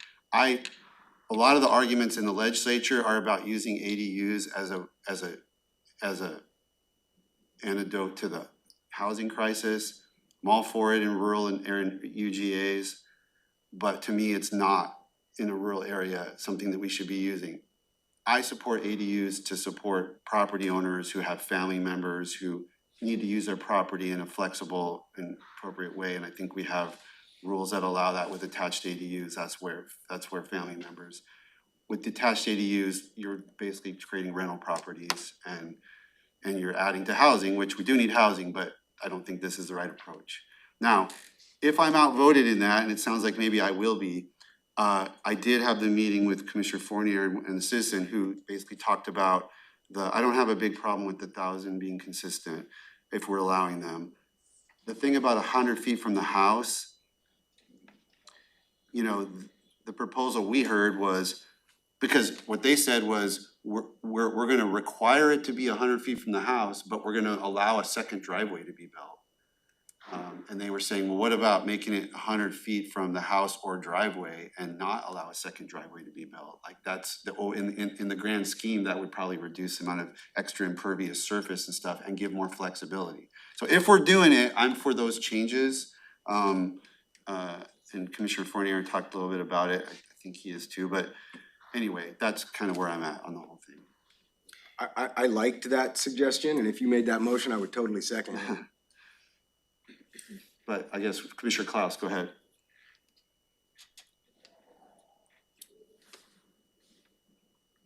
Commissioner Klaus. Thank you. Sorry for the delay. I had my email up. I was reviewing some of the stuff about this part of the comp plan.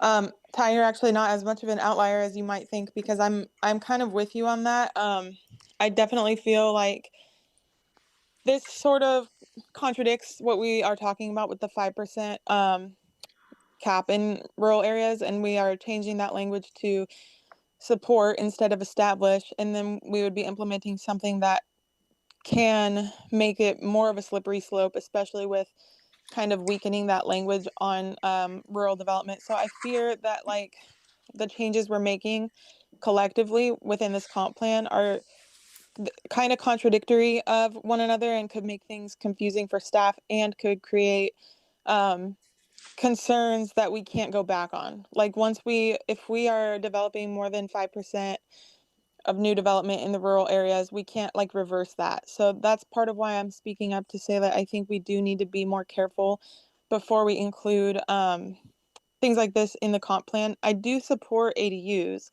I just think we need to be really smart about how we go about it. And there are certain things I think we could do as far as you know, requiring or at least strongly encouraging with some incentives, new and existing rental units to meet baseline levels of energy usage. I also had a question, maybe that staff can answer, about whether ADUs are going to be required to have certain hookups like water, sewer, all of that. I actually heard from a community member recently who's pretty involved with the planning commission that there weren't requirements for some of the basic things in the ADUs, like a kitchen, a bathroom, and things like that. So I'm kind of curious on that too. But overall, I think that the ADU section needs a little bit of fine tuning.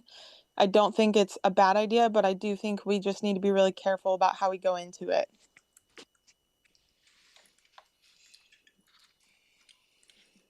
So this would be good for us to get clarity from the board on which direction to go. Commissioner Fournier?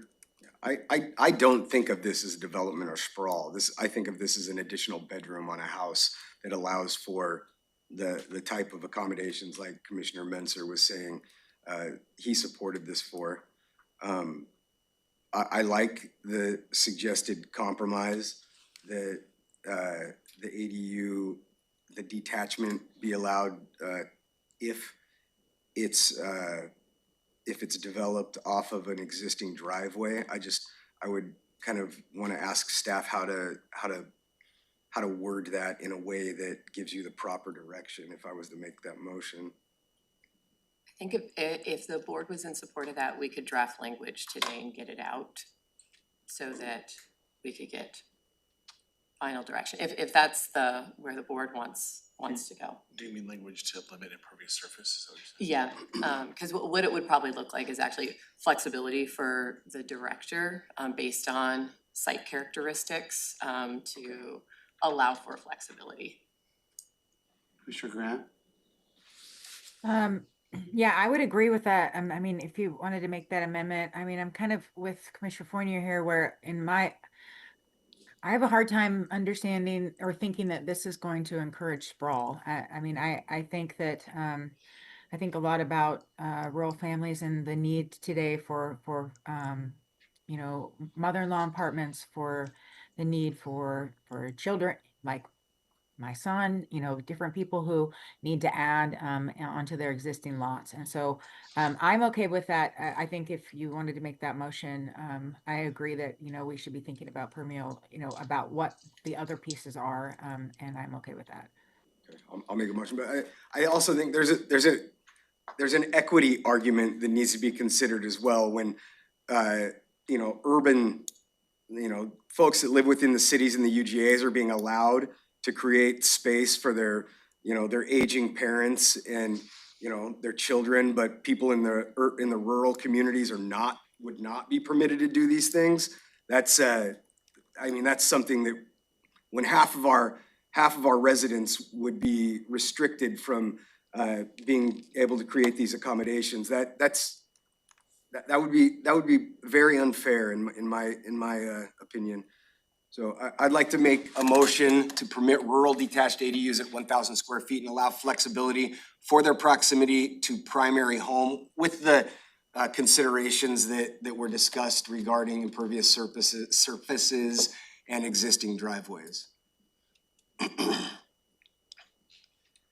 Second. Okay, motion and a second. Sounds like there's several things embedded in the motion. Make sure I restate the motion. Yes, sir. Permitting rural detached ADUs, allowing them to be 1,000 square feet, and Flexibility.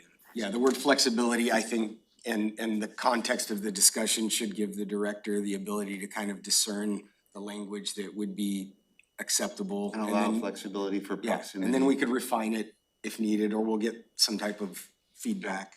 We'll send it out as soon as Ashley's able to put it together. Yeah, if the motion passes, we'll get draft language out to you by the end of the day, so you see what's going in the ordinance.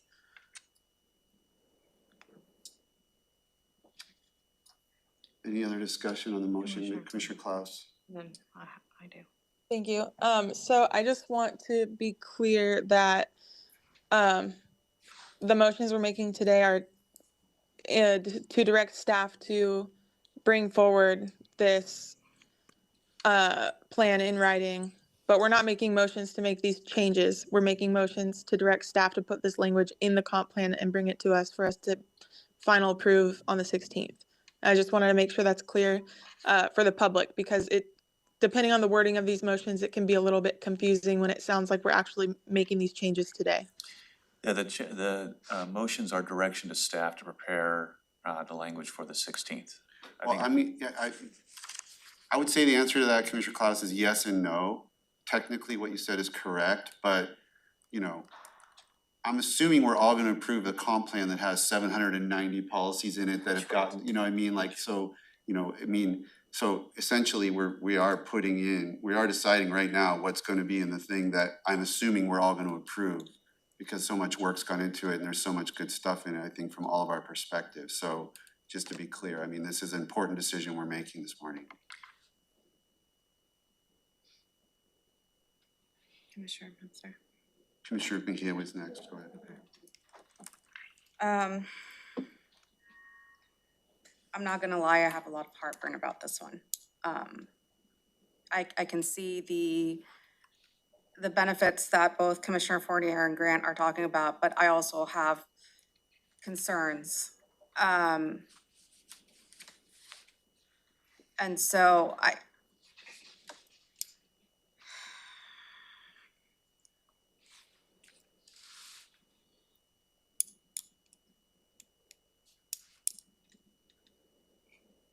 do you have to move so quick on the motions? Oh, we can talk about this within the motion, that's when you get things done.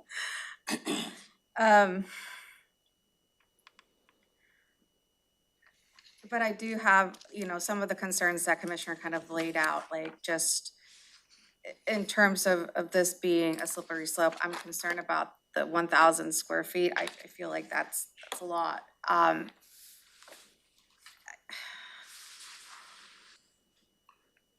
I agree with kind of the additional language that you have added, Commissioner Fournier, but I'm still kind of stuck on the detached part and Yeah, so the way, you know, the way that the rethinking of the detached but attached to the driveway made sense to me, and it sounded like made sense to Commissioner Menzer, was like, if you consider the way it could roll out now, is we allow the attachment, but then we allow a whole second driveway. It creates a lot of extra asphalt. And if you say, you know, I think of the attached to the existing driveway as essentially being attached to the already developed area. And, you know, it tweaks it and allows for the situation where, say you've got that really skinny lot and the septic and drain field are near the house, and to have it within 100 feet of the house, in front of it, you'd have to put it on top of the septic tank, and then behind it, a lot of times there's like a critical area that it can't be placed in, and you're creating that whole second driveway to allow it to be accessed outside of like the normal usage of a driveway, but attaching it to the pre-existing driveway, it detaches it, but it doesn't create any more impervious surface or, you know, disturb any more land. It just allows some flexibility where the homeowner or landowner can put it in an appropriate place. And again, I don't think of these as a whole second house. I think of these as, you know, a bedroom, a large bedroom with a kitchenette maybe, and a toilet, and a couch. I do wanna highlight if the board really does need more time, because this is not a policy in the comp plan, similar to another item in here where staff is recommending that we actually table it and come back to it in January. You could do that with these, with this particular one, if you oh, wanna so work this one's through. not part of the comp plan, so Well, it doesn't. it is an implementing piece, so there are policies in the comp plan right now that say we will be allowing detached ADUs, so that is baked in, so it would be a commitment to, okay, we're gonna work on what that looks like as a board, When but do we if decide there- that, though? Well, so that would also be, well, let's say it's aspirational, but detached ADUs are part of the bigger picture of providing affordable housing solutions in rural county. So if that is not something that the board wants to support, I would have to take a look at the policies and make sure we're not implementing anything that doesn't have the enacting language. I wanna find a reasonable compromise that allows rural residents, half of our residents, to be able to have the same accommodations as the folks that live in Olympia, Lacey, Tumwater. And it's a fairness issue, it's an equity issue.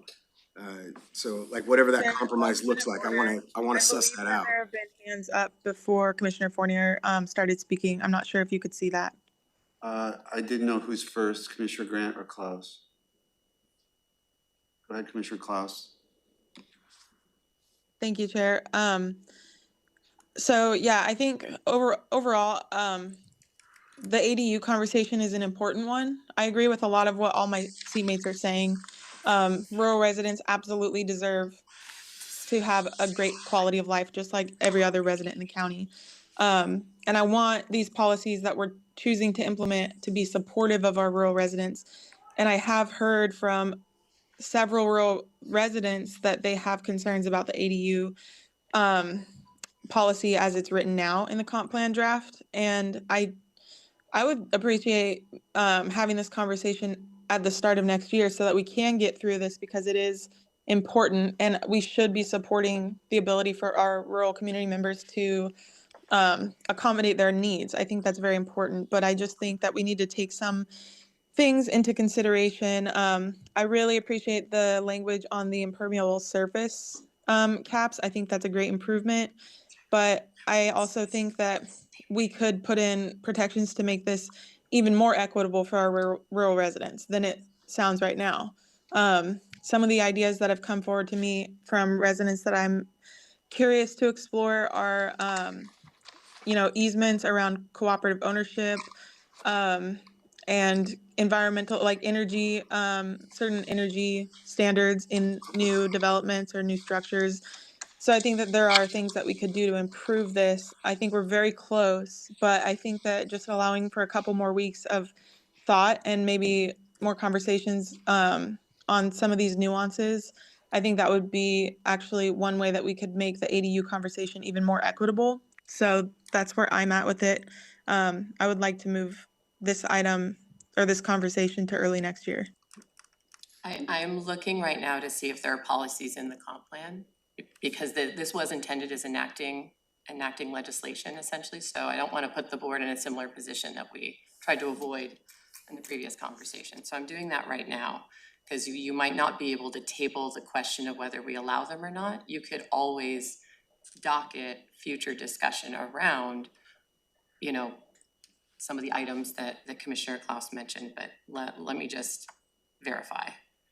Can I go to another commissioner while you're doing it? Commissioner Grant?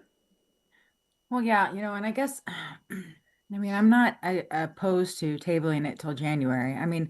I think that just in general, this is just a conversation, but we've had less than 20 permitted in 5 years. I don't think if we make this adjustment and that we're gonna see 750 ADUs pop up in Yelm next week. I think that, by lessening the restriction, it just will allow for some of the people to be able to make these adjustments. I think, like Ashley had said, that if we have the ability to update once a year, we can be looking closely at the data, but the data tells us right now that people aren't building ADUs. And the data for, needing to change the way that we're living and the way that we're, approaching our housing population, this is a meaningful solution to some of our housing issues across Thurston County. This is, instead of having to put my mother into a home, just examples of that, that if I had the ability, if I lived out in the Elm area, to add a reasonable, piece of, ADU. I think you get what I'm saying, but I just really feel that, we have to make some changes in order to encourage people to think outside the box and to be moving towards solutions for families that are affordable and also bring in income. That's part of my argument. Josh, you wanted to say something in response? So it's not necessarily in response, but just to add clarity to the conversation. So I appreciate Director Arai's attempt to provide time. Really, we do need direction from the board. There's two different pieces, and this is where it gets a little bit confusing, is that you've got the comp plan approval, but enacting that comp plan approval, this is a development code item that needs to be adjusted. So we need direction on the development code item to have clarity on the comprehensive plan item. And our perspective is that development code can change throughout the year. It's not a one-time thing. So the board could potentially hear that. The motion on the table could be enacted. to have implementing with the comprehensive plan. And if it needs to be adjusted in 2026 at some point, if we see a deluge, a slippery slope, or something of that matter, we can bring that to the board. But again, we do need direction. This, from the staff's perspective, is the most clear direction that would accomplish the goals of the comprehensive plan. But if you see again in 2026 that we need to adjust this in the development code, it can happen outside of the every once a year cycle. So I wanna make sure the board has that flexibility, so you can make the decision now. And in 2026, if you'd like to adjust the development code, we can have that further conversation. But direction today would be very helpful. And the board can ask staff to keep their fingers on the pulse, and we can have Ashley come back several times next year to report out on what the number is. To Commissioner Grant's perspective, there hasn't been a lot of these built. I think there's a misrepresentation of what's actually happening though as well. So there's less than 20 permitted. That doesn't mean there's less than 20 that have been built. There is a tremendous amount of illegally built ADUs that are going on in the rural areas. So like, I think there's a mismatch between human behavior and policy. And because I mean, I could take us all to a dozen places that have, you know, a dozen ADUs illegally built, people living in sheds, RVs.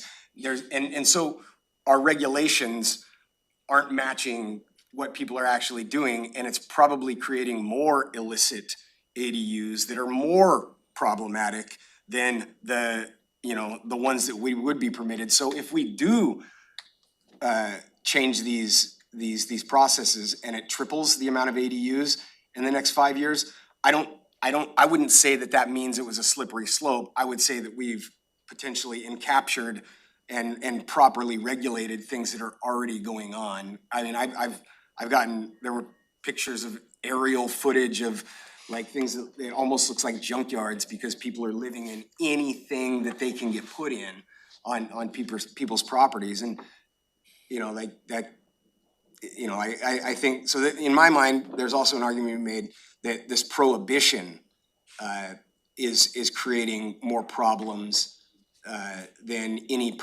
proper permissions would create. Josh had me there and then he kind of just pulled me back on the hesitation piece. Like I was already like, okay, like I think I'm ready, but. The implementation plan for the comp plan indicates we'll be, implementing detached accessory dwelling units that we'll be tracking. So to Leonard's point, that's actually written in. That was one of the safeguards that the planning commission wanted in the comp plan. Because we did have unanimous support throughout the process from the planning commission for allowing for detached accessory dwelling units. And if you look at the comp plan, our consultants, Burke, identified all the reasons why that is a good housing option, not just in urban and UG areas, but also in rural areas.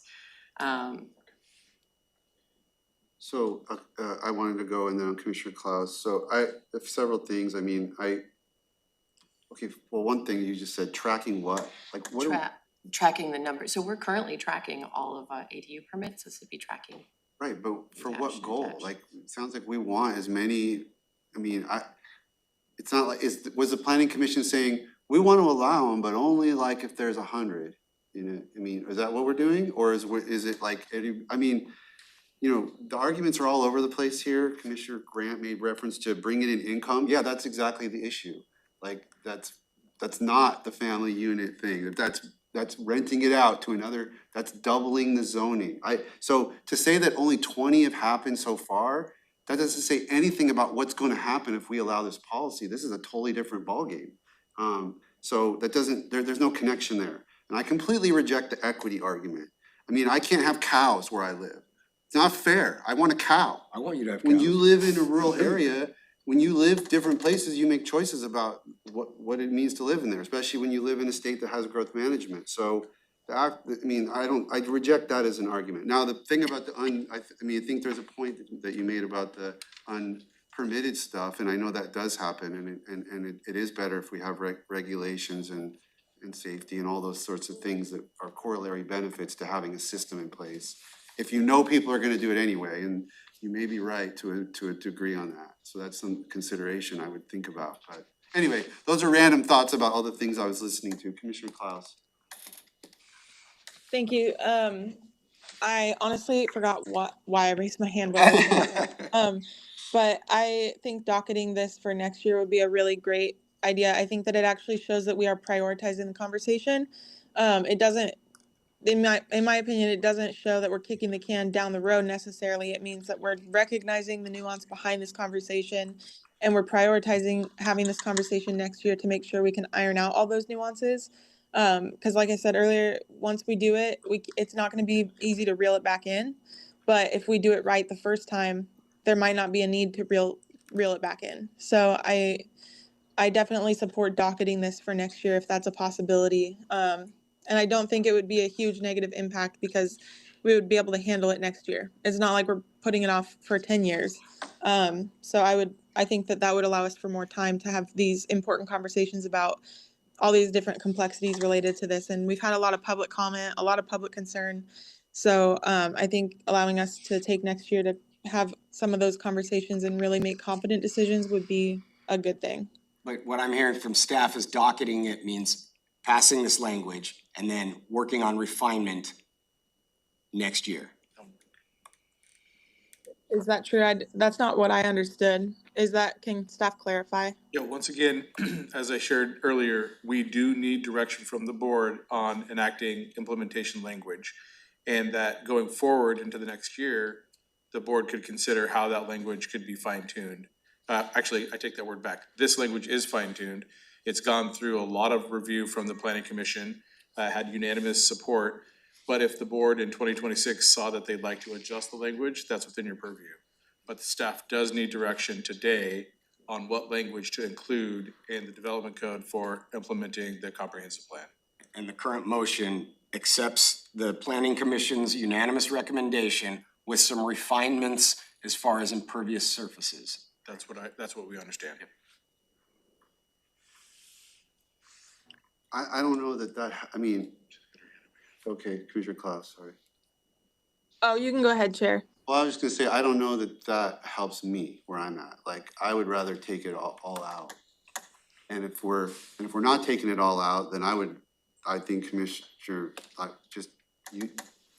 if we're doing the detached EDUs, I think that the language is close. And I don't know, you were talking about energy. Commissioner Klaus, maybe you've heard some stuff from constituents that I'm not familiar with that we could maybe add later. I don't know, but for me, it's like, I don't know that I need more time to fine tune it. To me, it's just the fundamental question of do we allow them or we don't.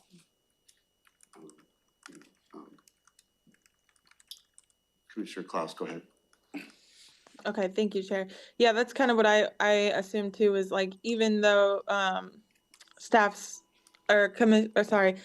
Assistant County Manager Cummings is saying that we need staff direction on the language today. I think I'm with Commissioner Mentor about just taking it out and not trying to figure out the language right now or before the 16th. I think that it needs more time. I have heard a lot about like energy from constituents that I think is something worth exploring. It could maybe be added later, and that's fine. There were also some concerns from constituents related to basic necessities. And so I just kind of was wondering if staff could speak to that because I didn't hear earlier. The one concern that I got, or the concern that I got that I'm thinking of is, let me find it. So that there's no requirement of access to necessary utilities like kitchens and bathrooms. Is that true? That there's nothing in there saying that they would need access to those utilities? Because that was a concern that I heard. And then I have one more thing after that. Actually, Josh, a question from Commissioner Klaus, is there a requirement for basic utilities like bathrooms and kitchens? Yes, there is a definition of what an actual unit, housing unit entails. So in terms of like even the density conversation, attached, detached, they're counted the same. I have a question for Commissioner Klaus. Okay, sure. You live in an ADU, don't you? Well, sort of. Okay. Yep. Yeah. I live in a house that's a bit bigger than what an ADU would be considered, but yeah, I do live on a detached, in a detached house on my family's property. So yeah, this is irrelevant, and I live in unincorporated county. So this is really relevant to me, which is part of why I'm taking such an interest in making sure that we're doing this in an equitable way. You As live in far as, unincorporated Thurston County in a detached ADU? I guess that would be the easiest way to put it, but yeah, like I said, it's bigger than 1,000 square feet. So it's bigger than what we're talking about. Okay. Yeah, but and it's my family's, it's affordable, it's exactly what we're talking about, you Yeah. know, so You're the perfect example of why I'm in right. favor of this kind of thing. Absolutely, yeah, and I agree with you, but that's why I'm like, well, I'm set up great, and if we could have that for our residents, that would be awesome, and I totally agree with that, but the way it's written now, I worry that it wouldn't be such a great setup for some folks, unless we get some of these things ironed out. But And if we pass this, then what you're living in will be legal. well, I'm pretty sure what I'm living in is legal now. But yeah, I just, the couple other, you know, I appreciate you calling that out, Commissioner Fournier, because I'm not trying to yeah, be, I'm not trying to be cheeky, but no, I know. I think it's important that there isn't, I do believe there's an equity argument. And I do know full well that people are doing these things already. And so the human behavior is different than the policy. And when you have prohibitions that don't allow people to do, you know, things within reason that they're already doing, then you end up with things being done extra legal, and you end up with development patterns that aren't properly regulated. You end up with structures that are not safe, and then you end up with the next homeowners coming along and buying a house, thinking that they are buying a thing that looks such a way, and then they find out they can't add on to this, they can't get a permit for this in the future, and it creates all kinds of issues. So the behavior and the policy have to be realistic. And Commissioner Fournier, I know that something Commissioner Grant has flagged for us is folks buying properties thinking things are permitted because there's a structure built, and then only finding out after they buy it's not permitted, and the challenges that creates. And in some cases, like worst case scenario, new property owner bought, and now neighbors start to request enforcement action, whereas they didn't require the enforcement action on the previous owner, even though they're the ones that built it. Kind of a weird dynamic. So that is the lay of the land as it stands today. Yeah. Commissioner Klaus, you had one other question before I go to Commissioner Mejia? You can go ahead and go to Commissioner Mejia, Chair. I'm trying to sort out my thought before I say it. Commissioner Mejia.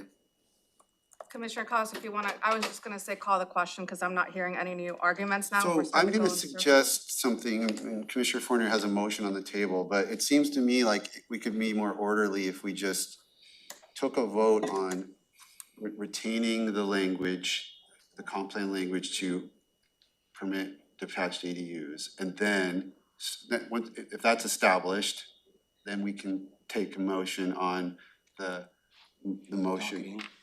Yeah, like how to either table the implementation or adopt what's here or adopt the changes that Commissioner Fournier, like take it in two steps, that way it's more orderly. Go to the first step though, describe that more. First step is just, is there I wanna establish that there's a majority for permitting the detached ADUs in some form or other as part of the comp plan. To the and not address 1,000 square feet or the flexible. Well, if the vote's no, then we're not having them in any square feet.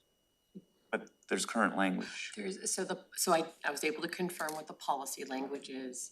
In this case, it's a encourage detached. Yeah, and I didn't vote for that. We never debated that. I just, in terms of encourage means that there is room for discussion. It doesn't say shall, doesn't, the comp plan policy language. So that's what he's asking. That encourage word says that we'll talk about the refinement of it in the docketing process. I Is think that that what that needs means to to be, you? we never had a chance to debate that. So I wanted to just get that sorted through. Once that's sorted through, because I don't wanna vote no on a motion that has a lot of good pieces because I don't agree with the foundational piece, but I just want to make sure that's clear. Because we never got a chance to, I never had a chance to vote on whether or not I wanted to encourage detached ADUs in the rural area. Can I I, voted exactly the opposite in 2020. can I read the policy just so all the board, all the commissioners know what the policy is in the comp plan? It says encourage a variety of diverse residential development types and housing mixtures in rural areas, including, nope, sorry. No, it just says detached single-family housing, not the accessory dwelling units. Let me see. Then I think we don't have any policies that specifically speak to detached accessory. My apologies. Yeah, Chair, happy to walk that through. We do have a motion, a second, so if they want to. I was just, yeah, I mean, again, I'm not gonna interfere with Commissioner Fournier's motion. It was just an idea of how to maybe go at it more. Yeah, it looks like there is not a specific policy that calls out detached ADUs. There are implementation items. Which is what this is about on the screen. Yes. I think if Okay, then we maybe. move on this, and then another motion can be made to place it on the docket for next year for refinement. So is everybody ready to take, is there any other discussion on Commissioner Fournier's motion? Should I call for the vote for that? Okay, all in favor? Should I restate the motion, just to be clear about it? It's to essentially, I mean, embedded in it, I believe, is encouraging detached ADUs in the rural area with the amendments that 1,000 square feet, allowing flexibility for proximity to primary home. Is there anything else? Permit rural attached ADUs at 1,000 square feet and allow flexibility for their proximity to primary home. There was some nuance in there with regard to providing some language regarding like trying to reduce impervious surface by considering removing the secondary driveway and attaching the ADU to an existing driveway.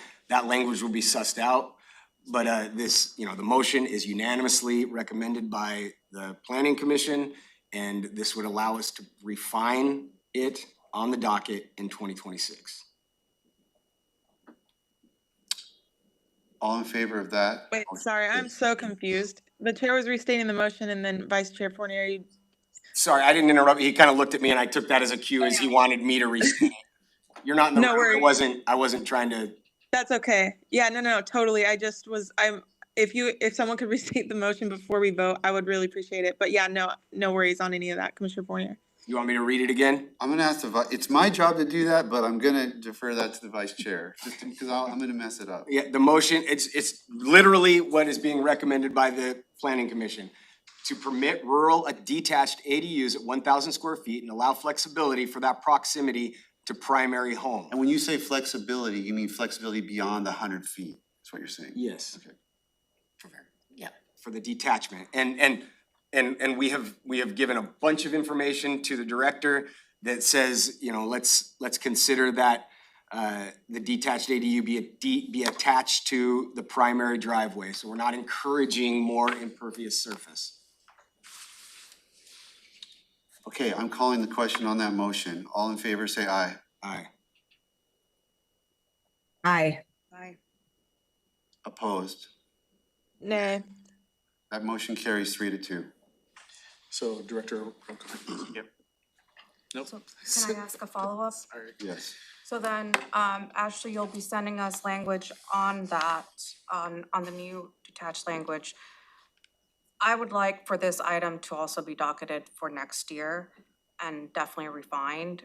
And I would also, just as Commissioner Grant, and honestly, that's what got me there, is I would like to have that data follow-up.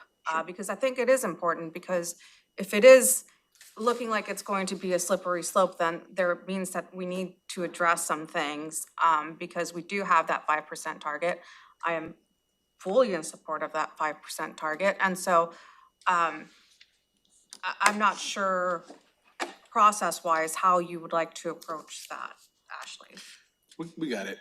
And I think that we have sorry, you said Ashley, and I answered. Ashley, go ahead. Sorry.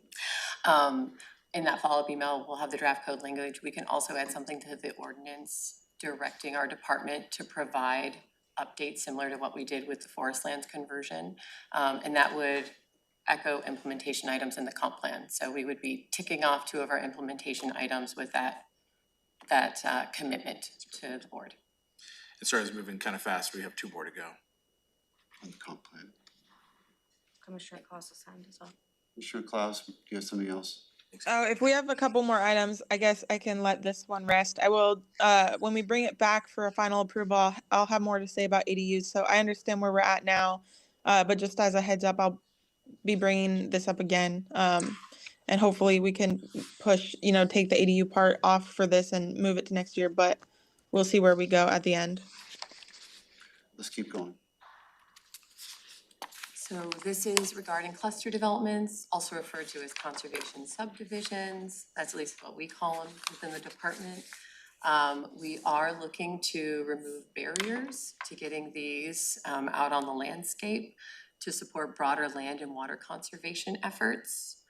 And one of the things we have not shown in all the work sessions were some pictures. I think it is hard to imagine what these look like, and we already have a few here in Thurston County, so I just thought I'd do a quick show and tell. Good job, These Ashley. are Really two that exist. So on the left here, these were developed within a few years of each other, and this is on Old Highway 99 as you're heading east to Tenino from the Grand Mound exit. So on the left, it's a development that, traditional conventional subdivision. We've got 45-acre lots that were created, all, with access, rural septic, rural water, with no common area conserved. On the right next door, you have the Scatter Creek Ranch. This created 66 lots. And it was able to conserve in perpetuity a 170-acre farm.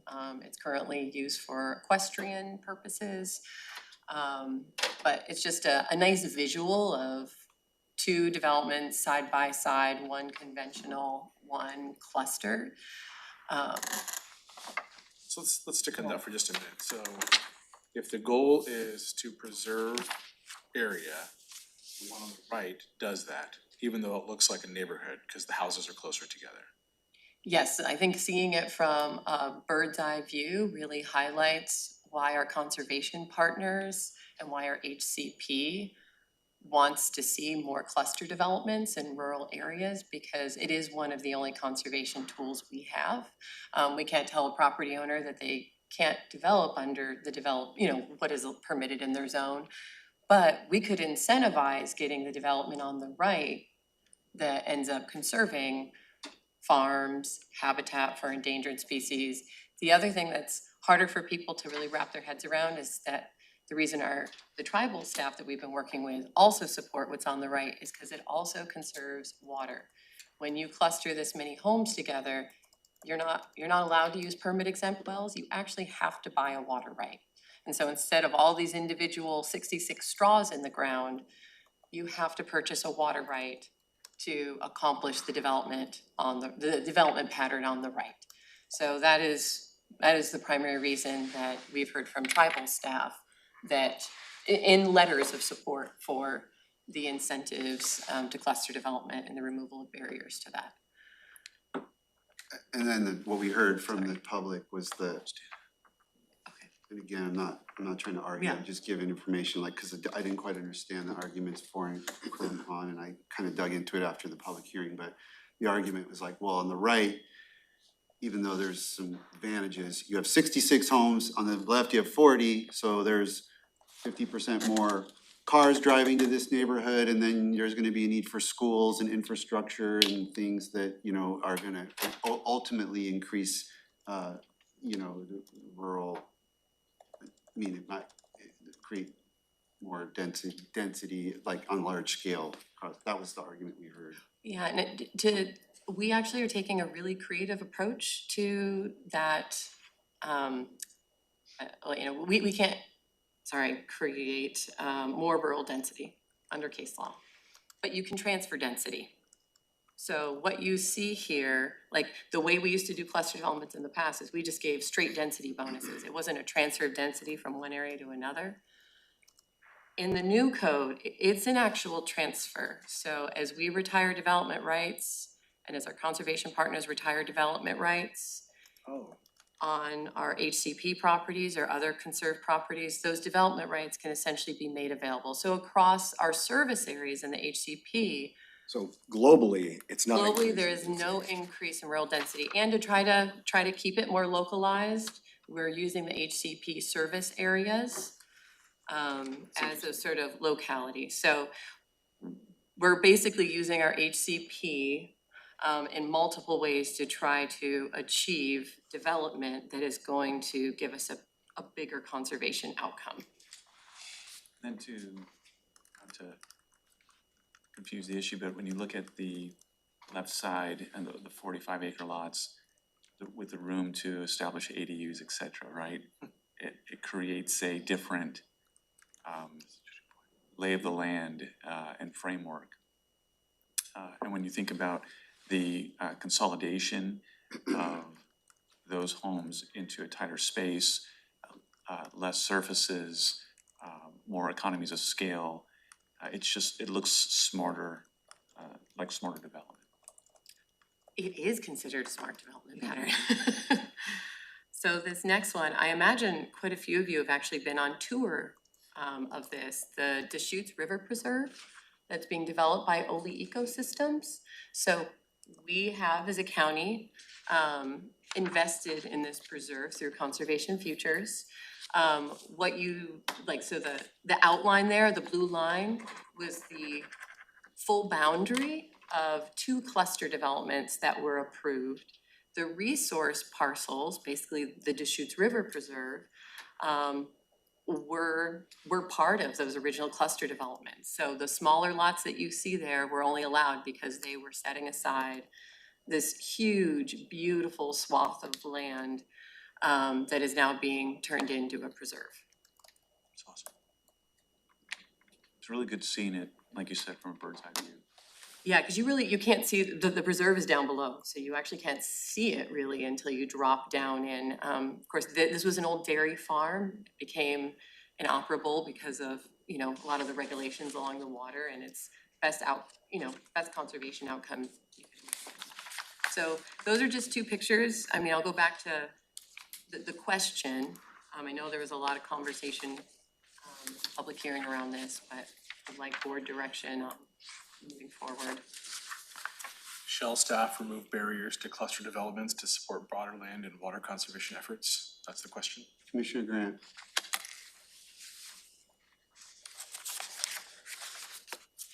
Yeah, I'm in support of this, the removing the barriers. I think that, especially when I'm thinking about my own district, and the sale of 640 acres and the incredible amount of work that's going to be happening out here. There are 2 things with this design that I think we didn't mention, which is that the cluster developments also encourage social interaction. If you have, when it comes to urban planning I know it's not urban, but it is an urban planning concept that, when you have neighborhoods where kids are all in one cul-de-sac, people are playing together, they're sharing babysitting duties there, and they're able to actually create community within, I think that there's something to be said about that as well, as compared to having everyone's houses be separated out. But I also do think that there's a real need for us to be able to conserve, to allow our conservation efforts to be involved in the planning processes. And I think that this will encourage that. So those are my thoughts. I'm gonna support this because of mainly habitat connectivity. There's work going on state level and they're encouraging us to do this to try to create wildlife corridors, and I wanna encourage that any way possible. And then agricultural land preservation, those are the 2 big factors. I know there's arguments on both sides of this, but I think the pros outweigh the cons. I agree with you, Commissioner Munson, and Commissioner Grant. There's 3, Commissioner Klaus, Commissioner Fournier. I'm in support. I like all the things I'm hearing. All right. Should we I get? like what I'm hearing too. I do appreciate the open space. You know, we had a lot of comments on this one too.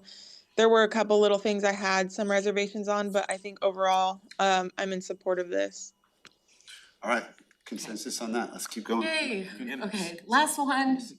Oh, sorry. Just for consistency, can we get a motion on that one as well? Okay, I'll move to, can you go back to the slide? Sorry. I move to direct staff to remove barriers to cluster developments to support broader land and water conservation efforts. That's what you need? Yep. Okay. All in favor, say aye. Aye. Aye. Aye. Aye. Thank you, Chair. You've got only four, but I have a fifth one. I went through all my notes. Okay. We can do this one first. Fine. This was, you've hit four of my five. And Chair, if I could, Yeah. we have an executive session scheduled. Our legal team has a hard stop at noon. So let's just do this, let's do the comp plan and then break for the Yep. exec session. Yeah, I think that would be good. We got a lot more stuff, but okay. So this is a code item. It's related to the battery energy storage system. There is a lot of emerging information that staff would like to have more time to work through to present an updated code package for the board in January, February of next year. And so we're requesting that we delay this piece. It was gonna be brand new code, so it's very easy to pull out, and just table it, and come back to the board, schedule a work session in that January, February timeframe to have you looking at updating. I was gonna make the same motion, so you guys did it for me. I had met with some of the people, it's really confusing, it's emerging, I don't think some of the people that are needed to use the code said we're better with the status quo than what you've got in the proposals, like it needs tweaks, so I'd like to be able to work on that. Yeah. A senior staff member working on this is actually at an energy symposium right now, learning about all this stuff. Commissioner Grant. Yeah, I'm just with Ty. I met with several people in the last few weeks around concerns on this, and it was interesting at WASAC at the convention. There was I went to an infrastructure meeting, and this was a big discussion among other counties too. So I think that that delaying this is a great idea. I'm glad that it got brought up too. So do we need a motion or? Yeah, it'd be great to get a motion. I would move to delay code provisions for battery energy storage system facilities until early 2026. Second. Any discussion on that motion? All in favor, say aye. Aye. Aye. Aye. Now, before we break, I had one more item, which was which was limiting RRI, limiting like warehouses and stuff to resource-based industries. Isn't that a topic? That was in your, going through my notes of like decision points for the board. I didn't hear any follow-up from the commissioners on that one. Happy to talk about Okay. it, So but the draft has that the limitation. draft has that limitation. That's what the planning into- commission. Yes. Okay, well, I'm okay with that, but I didn't sure if we were gonna have to make any decisions. Okay, well then let's stop. We're gonna jump over the next few items and go to item 5, which is an executive session. Do we have count, do we need lawyers here? Julie's here. Okay, Julie's here. Thank We you. need 5 minutes. Yeah, Please. you. Yeah, we've gone for, let's take 5 minutes and pick up here at 11:32. It's been a long with the drive. executive session. I feel beat up after that.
Okay, it's 11:33. We are back from a short recess. We are now picking up, we're leapfrogging over a few items to handle an executive session because we have folks with hard stops at noon. So we're covering item 5, executive session pursuant to RCW 4230-110I to discuss with legal counsel representing the agency matters relating to an agency enforcement actions, or to discuss with legal counsel representing the agency litigation or potential litigation to which the agency governing body or member acting in an official capacity is or is likely to become a party. When public knowledge regarding the discussion is likely to result in an adverse legal or financial consequence to the agency. 20 minutes allotted. And we have legal counsel here. It is 11:33. We'll be in executive session till 11:53. Recording If stopped. needed.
Recording in progress. Okay, it's 11:56. We're out of our executive session. Direction was given to council, no legislative action to be taken. We're picking back up with our agenda, which is under item 3, sub 2, which is the November 12th public hearing follow-up regarding Black Lake, Little Rock, and Martin Way land use rezones. Hello again, not quite noon. So once again, these are just reference slides to support the conversation, but we had 3 public hearings on the same day. Thank you for that. Sorry if the order of the slides doesn't match what you read out, Commissioner Menzer, but first up is the Martin Way rezone proposal. What staff needs is direction on whether to include this in your once-a-year comprehensive plan amendment package. So as a reminder, this is an existing split zone parcel located along Martin Way in the Lacey UGA. It was applicant initiated, as are both of the rezones you're considering. And the applicant wants to change the zoning from low density to mixed use high density corridor. It's currently vacant, although they do operate trailer sales on the front portion of the property. And that rezone would allow expanded high density and commercial uses. Planning Commission supported it. It wasn't unanimous. It was a 6-4 vote to support it. They did have a unanimous vote to look at the whole Martin Way corridor. That'll actually be one of the proposals on the docket for the board, but to look at it more holistically and to consider rezones along the whole corridor. And Lacey's Planning Commission looked at this also? Lacey Planning Commission did look at it under our joint planning, and they did have a unanimous vote of support. Commissioner here. How is their compliance case on this matter? So it is a compliance case. The rezone would resolve the compliance case. However, there would be additional land use application. So there was a historic compliance case on this item for the removal of trees because the property owner had intentions of expanding the trailer sales that were on the front portion of the lot to the back portion of the lot. So the back portion of the lot was heavily treed with a few structures, and those were all removed. And the resolution of the compliance case was, through a voluntary compliance agreement, was to apply for a rezone. I believe this is one that needs to be wrapped up with the whole Martin Way Planning Commission recommending. That's kind of where I'm at. So, remind me, this is UGA? It's Lacey UGA. And does Lacey typically send our UGA projects to their planning commission? Yep, under our joint planning agreement, having both planning commissions look at it, they just make a recommendation. Well, so does ours. Yep, for your consideration, so they look at it for conformance with the joint plan as well. Commissioner Klaus, this is your district, am I right? I think. Any thoughts? Yes, this is my district, and I'm trying to find my notes from the hearing, but I'm not finding them, so I'm just listening right now. Okay.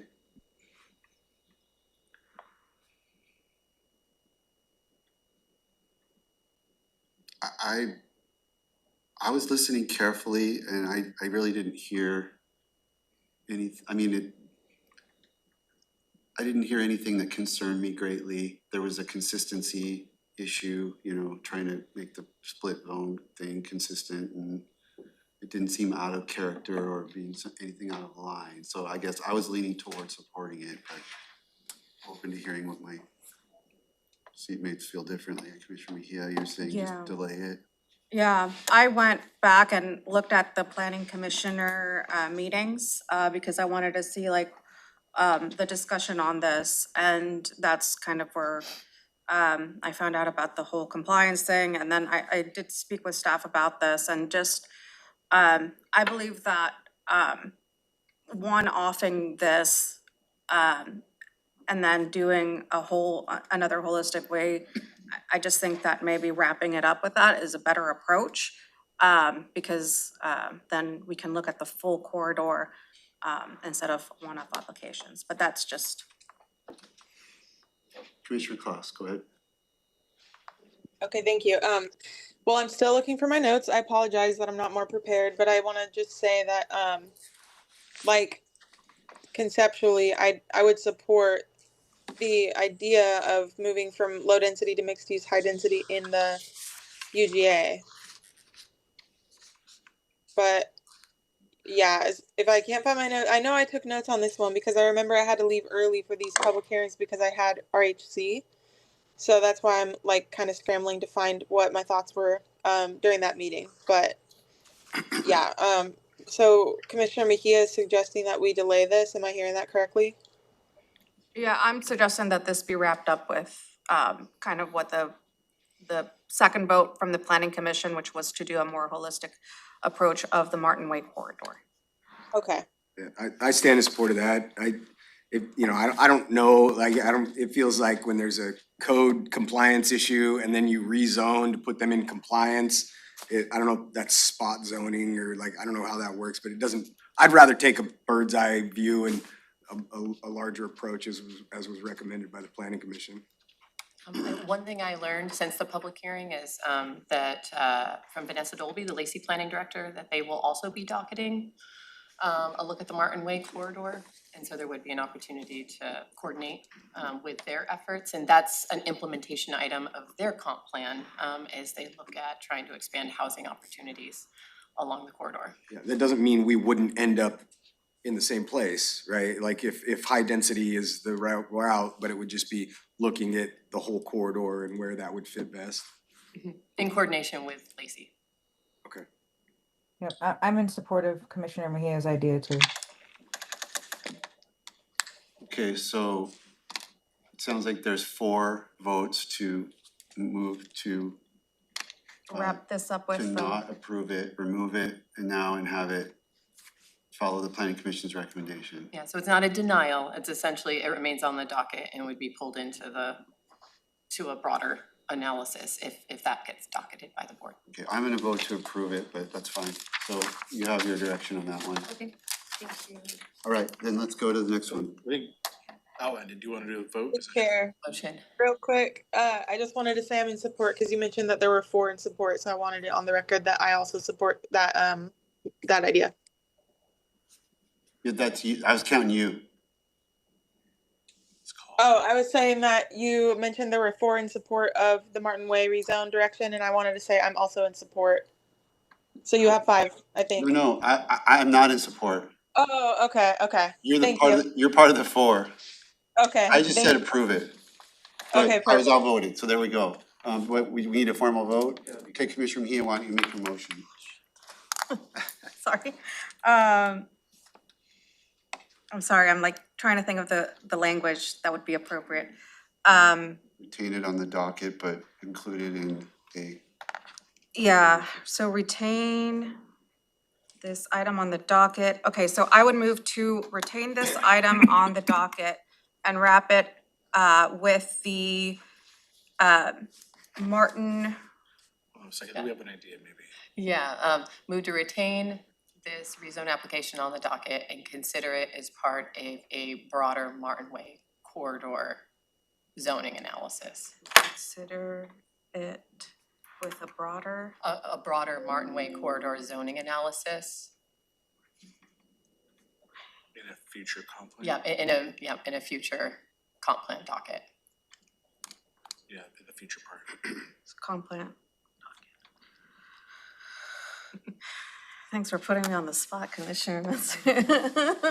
I mean, I don't think we need all these motions, but Okay. that's been a gray area of debate, so. This is helpful. Yeah. Okay, so I would move to retain this item on the docket and consider it with a broader Martin Way zoning analysis for the comp plan docket next year. Is there a second? Second. Motion and second, any discussion on this motion? I have something. Commissioner Mensah, I was kind of curious to know a little bit more about your position on this one since you were against the suggestion. Is there anything you can elaborate on? I'm just curious because I'm kind of on the fence with this one.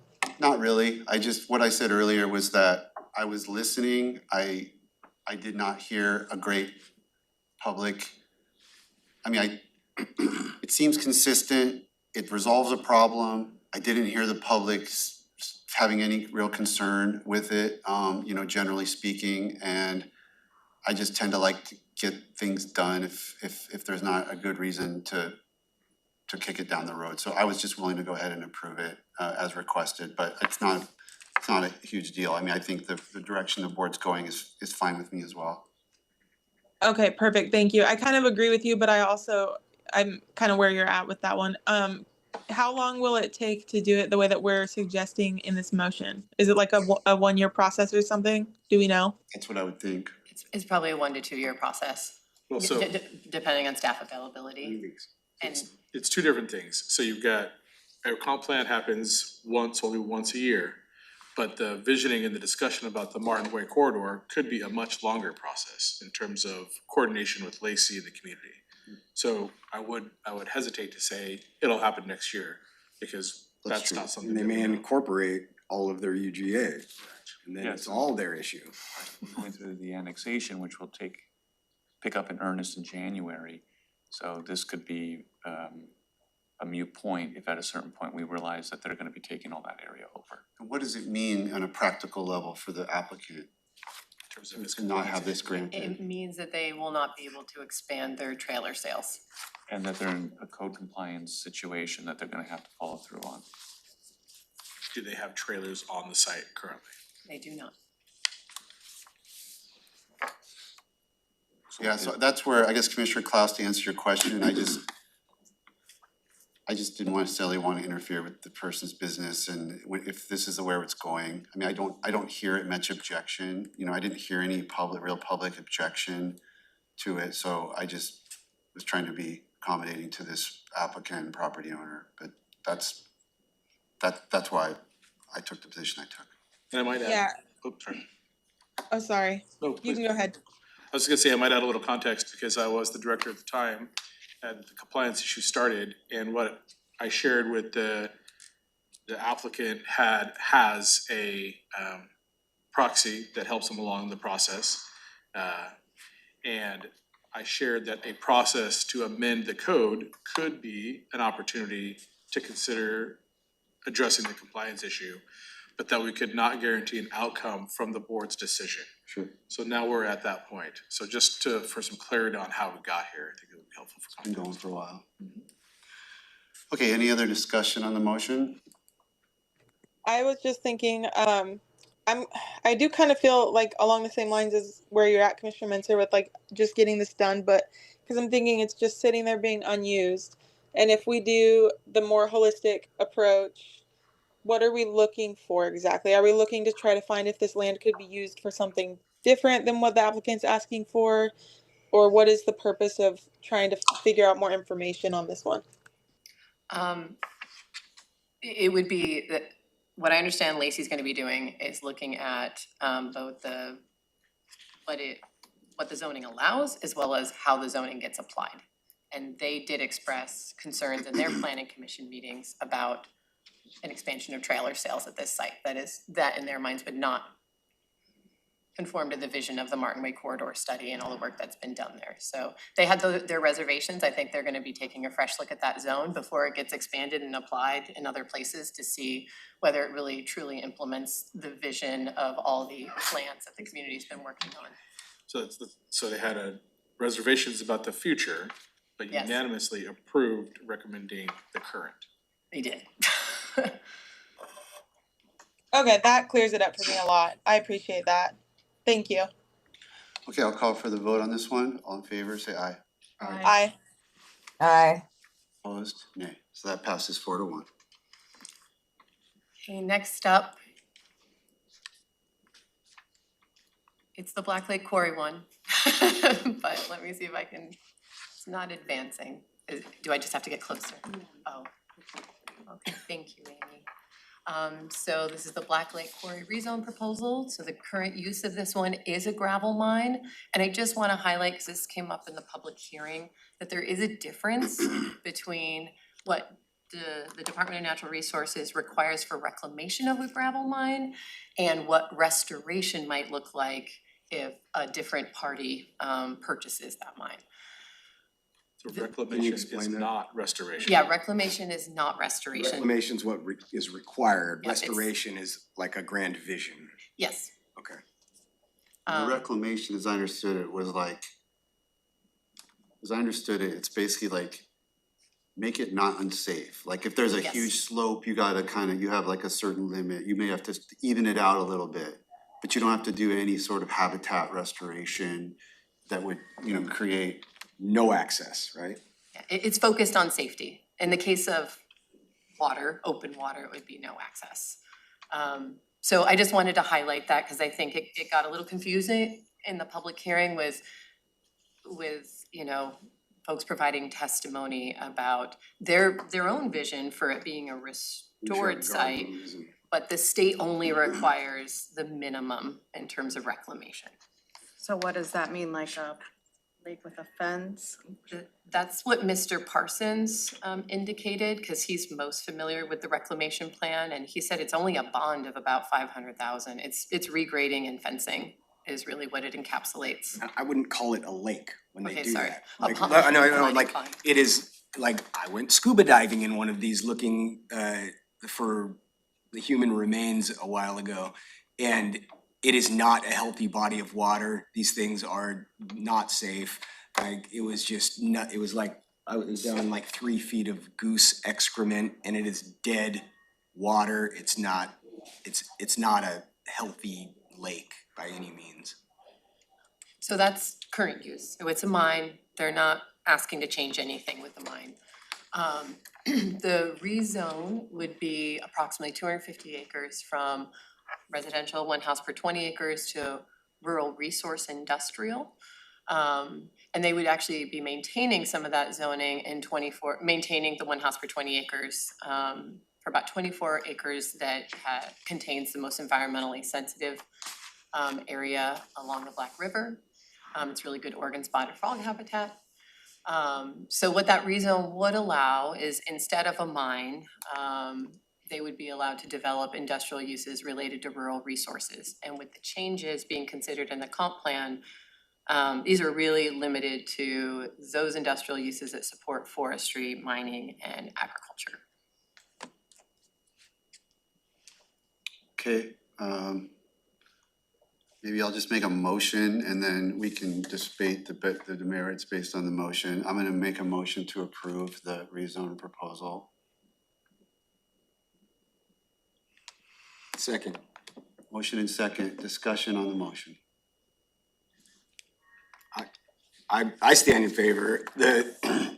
I think that this type of zone, it doesn't exist. We're seeing a national debate about, for me, it's the food system conversation.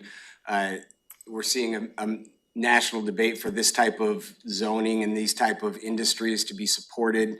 There's nothing like this in the county. There's very little like this throughout the state, and this would support things like cold storage. This would support things that support ag producers, and it would support farms. There was testimony during the public comment from Michael Cade, where he made an argument saying that this type of development alleviates pressure from development of farms elsewhere. That's the exact vision that we built the Ag Industrial Park in Tenino under, is that if we create the infrastructure that's needed to make farms more sustainable and profitable, there will be less development pressure for generational farmers to convert those lands to housing. And so, if we want to keep farms profitable and we want to keep farms in Thurston County, then we need to make accommodations for that industry and that for that economy to grow. So that, for me, that is a big element to this. Beyond that, it's smart use of a property that would be just a giant hole in the ground otherwise. It would never be safe. It would never be something that would be, available to the public. These types of ponds are littered all over Grand Mound, and there's just fences around and preventing people to go in there. This would stop the continued mining down into the water table, and it would create a space that could be allowed for, I think, a higher and better use. Commissioner Klaus?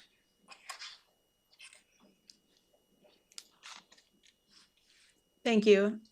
So this one was a tricky one. We had a lot of comments on this one, and I wanted to ask a couple questions of staff just related to some of the comments that we received, to kind of get some clarification. So, some of the comments that really stood out to me, and I'd like to know the legitimacy of these, is the threats to the wildlife in the on the property and around the property. That really stuck out to me, that the current zoning is somewhat protective of environmentally sensitive areas.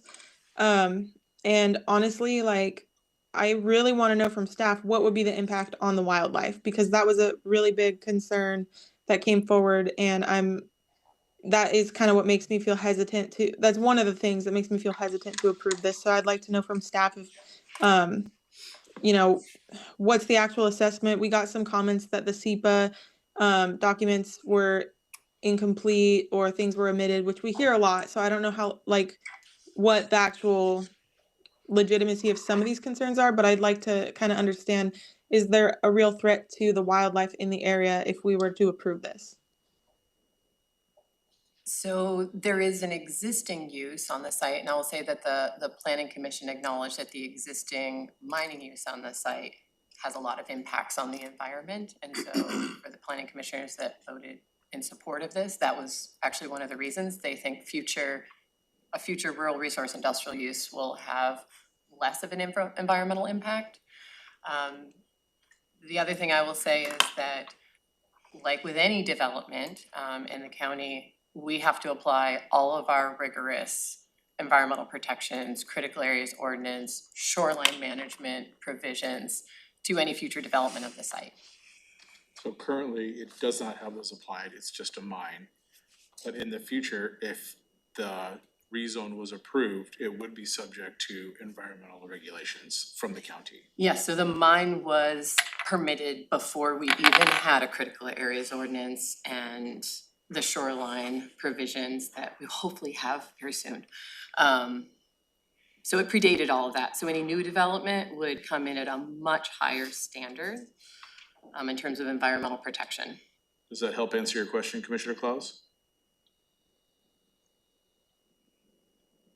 Yeah, I think it does, but I'm just, it's a concern to me when when I hear things that are discrepancy between what I hear from staff versus the public, and that kind of makes me feel, I guess, confused and a little concerned, because it kind of conflicts with what we're hearing from the public, and so it's just unclear what the actual impacts would be. Yeah, we're not arguing anything that the public is saying. We're providing the facts as they are on the ground. Currently, it's a mine that's not regulated under Thurston County environmental regulations. If it were RRI, then in the future, it would be regulated under Thurston County environmental regulations. That's it. Okay, so I'll pipe in. I mean, the impact of the mines in an area like this is bad.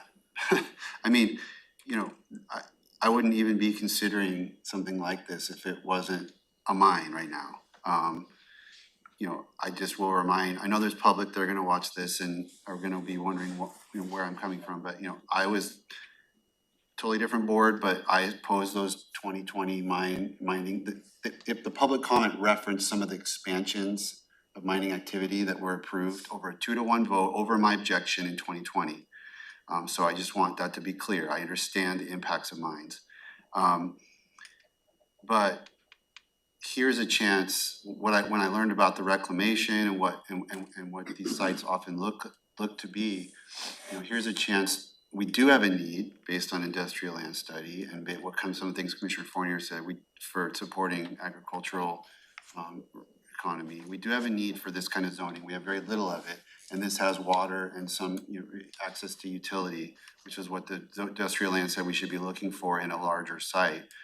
So the opportunity to use this land, which I took a walking tour of to familiarize myself with, to meet a need, I do agree with Michael Cade's point that I think this could help preserve other, there's pressure all over the county for this type of, for things that, maybe the public's not interested in supporting, and having something that we do need in a place that is already, very ecologically disturbed based on the current use, is a way to help, say no, frankly, to some other potential proposals that may not be as advantageous to our effort to preserve farmland and try to keep open space and all those different goals. So, I mean, I understand, it looks on the surface, if you're just coming in, if you're coming in from the outside going, why would the commissioners want any industrial activity, kind of near the Black River? I mean, I get that, but when you look a little deeper here at what's going on there, what will go on there, and what our economic, as commissioners, we balance economic development considerations along with environmental considerations, trying to find the right match for things. Like, for example, this is analogous to why I've been very focused on Grand Mound. There's an UGA area, and let's put our industrial activities there. So we don't have to put them places like right next to Miller Sylvania Park or right near Beaver Creek. Those are things that didn't make any sense, and I oppose those things. And that's why I've really tried to focus our visioning and our development in Grand Mound. This is a kind of a subspecies of that, where we have an absolutely a disturbed area. This is not, and the applicants made efforts to try to, to carve it down to keep the most sensitive areas protected. But I think this is a good compromise given the overall needs of the county, and trying to put these types of economic development projects where they're gonna do the absolute least new environmental and long-term damage to our county. So yeah, I thought this one over really carefully, and again, I didn't make a final decision on this until I went to the site to see it. Cause you really can't see it from the road. I mean, like Little Rock, Tumwater, yeah, I felt like I know, but when you but you don't, until you go on the site and see what's going on, that really said a lot to me in terms of what I thought, we should be doing. So that's kind of some of my brain dump on that. Commissioner Grant. Brain dump, I like that. Yeah, I'm not gonna go into all the details. I'm in agreement with Commissioner Fournier and Commissioner Menzer, and I think Ty, you summed up kind of where I'm coming from on this, and I have spent a lot of time with the materials and have talked with folks and have considered this, and I agree that, considering that it is a good use, it's a good compromise for what for the needs of our county right now. And I just will just say that I'm really kind of, most of my thoughts are in alignment with Ty, with kind of what you emphasized during your thing. I'm not going to go back over it all. Commissioner Mejia. Yeah, this one was definitely a hard one for me, and I went through several comments and then had meetings with staff and went back, right? I think looked at the planning commissioner meetings, because I was trying to kind of grasp, but the reclamation versus restoration, I think, plays a huge part. The main difference between that and we heard a lot of comments that were talking more about the restoration piece, and then the downsizing of the area, I think, also plays a big role, where the planning commissioner we're deciding over a bigger piece and it's been downsized. And then I believe that, digging into the water table and allowing them to continue to mine onto that point is more damaging to the aquifer, especially so close to Black Lake, than an RRI. So and also kind of the points that both Commissioner Menzer, Fournier, and Grant have stated, I'll also be in support of this. Any other discussion before I call for the vote? Okay, all in favor, say aye. Aye. Wait, sorry, Chair, I was a little slow. I'm looking at documents on my phone and having to switch back and forth. I do have more discussion if that's okay. Yeah, go ahead. So I think like my teammates, I struggled with this one. This was a really tricky one for me, but I can't stand in favor of it at this time. And I kind of had a question about um the timeline. When was this application initiated, and what would the impact be if we pushed this conversation? Is this something we have to approve this year? It's part of a package that can only be approved once a year. It got docketed, at the beginning of last year. So this is part of the 2024-2025 comprehensive plan docket.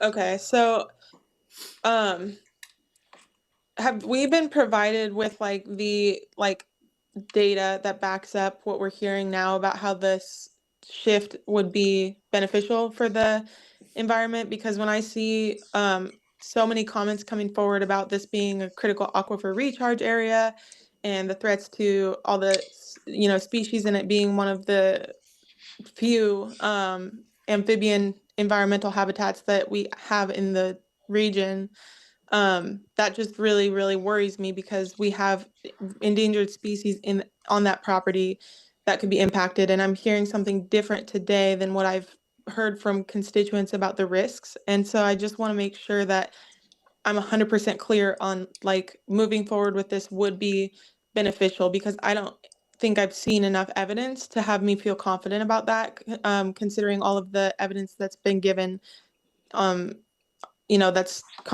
conflicts with what we're hearing today. So I guess I just would like more information on that piece. And so, in relationship to the critical aquifer recharge area, we have all rezones, reviewed very carefully by the county's hydrogeologist who specializes in those. And his feedback is that development under our current standards, would be beneficial and would reduce environmental impacts over what's out there today, the mine. So that factored into our environmental determination, because we did issue one for this site. So we didn't have concerns over rural resource industrial as it related to CARA.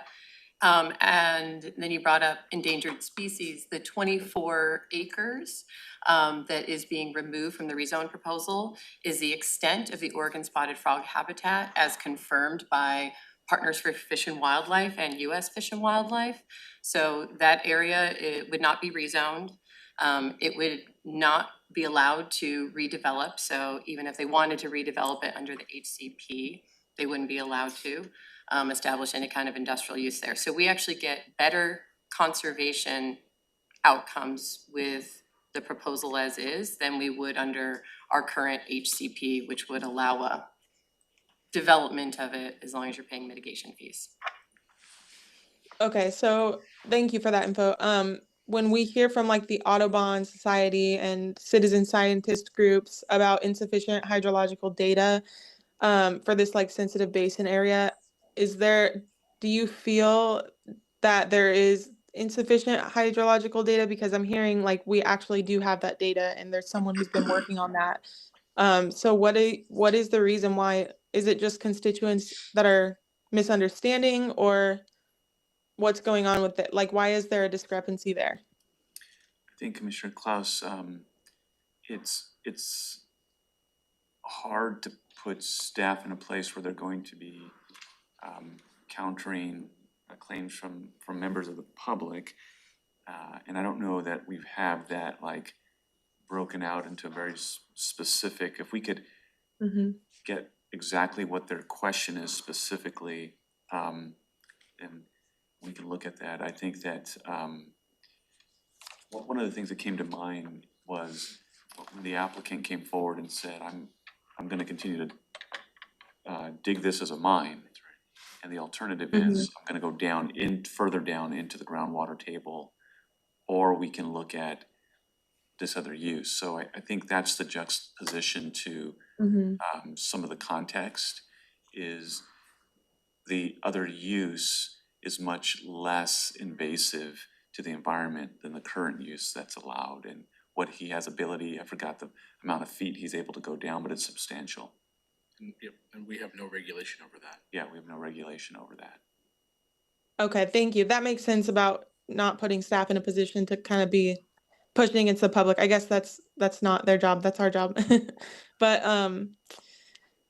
yeah, I don't know, I'm just really torn with this one. Sure. So I'm gonna probably have to vote against it, cause I just can't in good conscience hear that like expanding industrial intensity in a hydrologically fragile ecosystem without that like scientific certainty.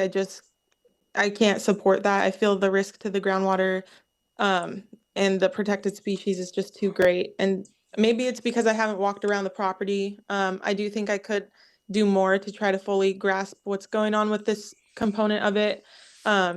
So I mean, I could do more to like kind of I don't know, grapple with this, but I guess as where I stand today, I can't approve it. I'm wondering if there's a chance to give a little bit more time on this one. Is there any support for maybe having a little bit more time on this item, or does the board feel strongly that we need to approve it today? The staff needs direction today for it to be included in this year's comprehensive plan. If there's a direction for more time, it would be considered in next year's comprehensive plan, Which would delay the decision. which would delay it for a year. Oh, Okay. question. Yeah, that's, Commissioner, call the question means I take the vote. I have to take the vote. Commissioner Mejia, did you have something?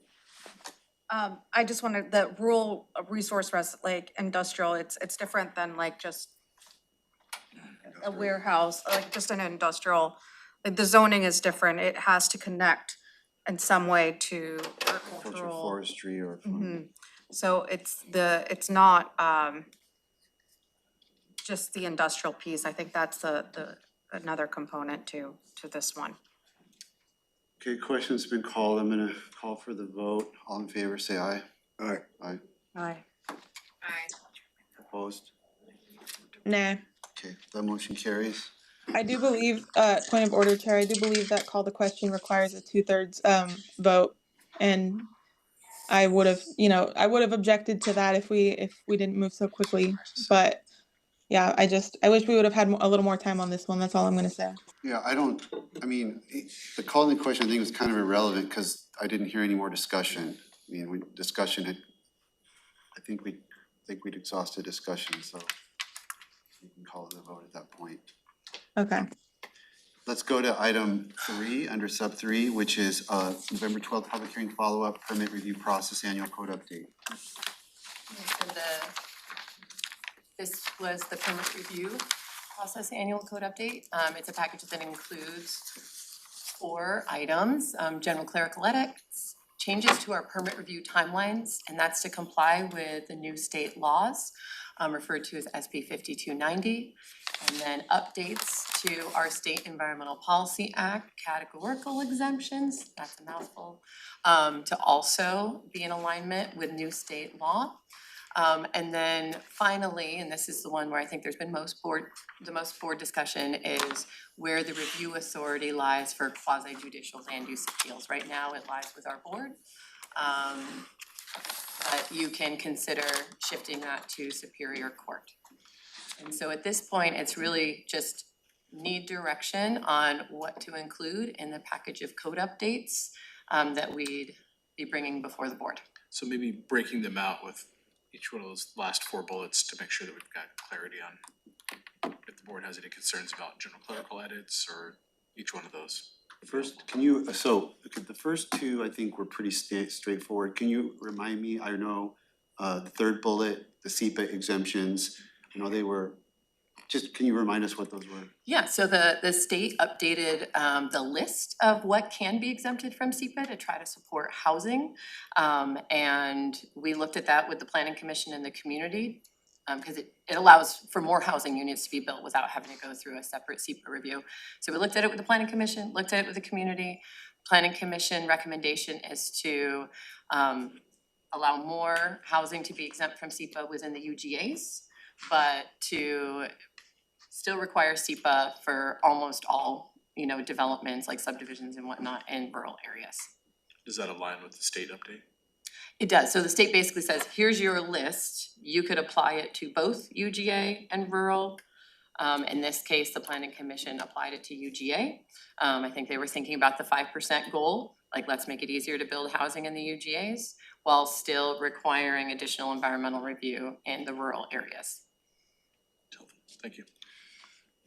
Okay, I don't wanna create this complicated, but the point of SEPA is not to hold up housing, it's to like make, I mean, if there's an environmental impact in the UGA, I think it's the level of environmental impact, because, so when SEPA first came online, we didn't have critical area provisions, we didn't have the kind of stormwater drainage design and erosion control manuals that we have today, we didn't have the same level of shoreline protections, and so I think with, and looking through the state documentation is that a lot of the SEPA stuff doesn't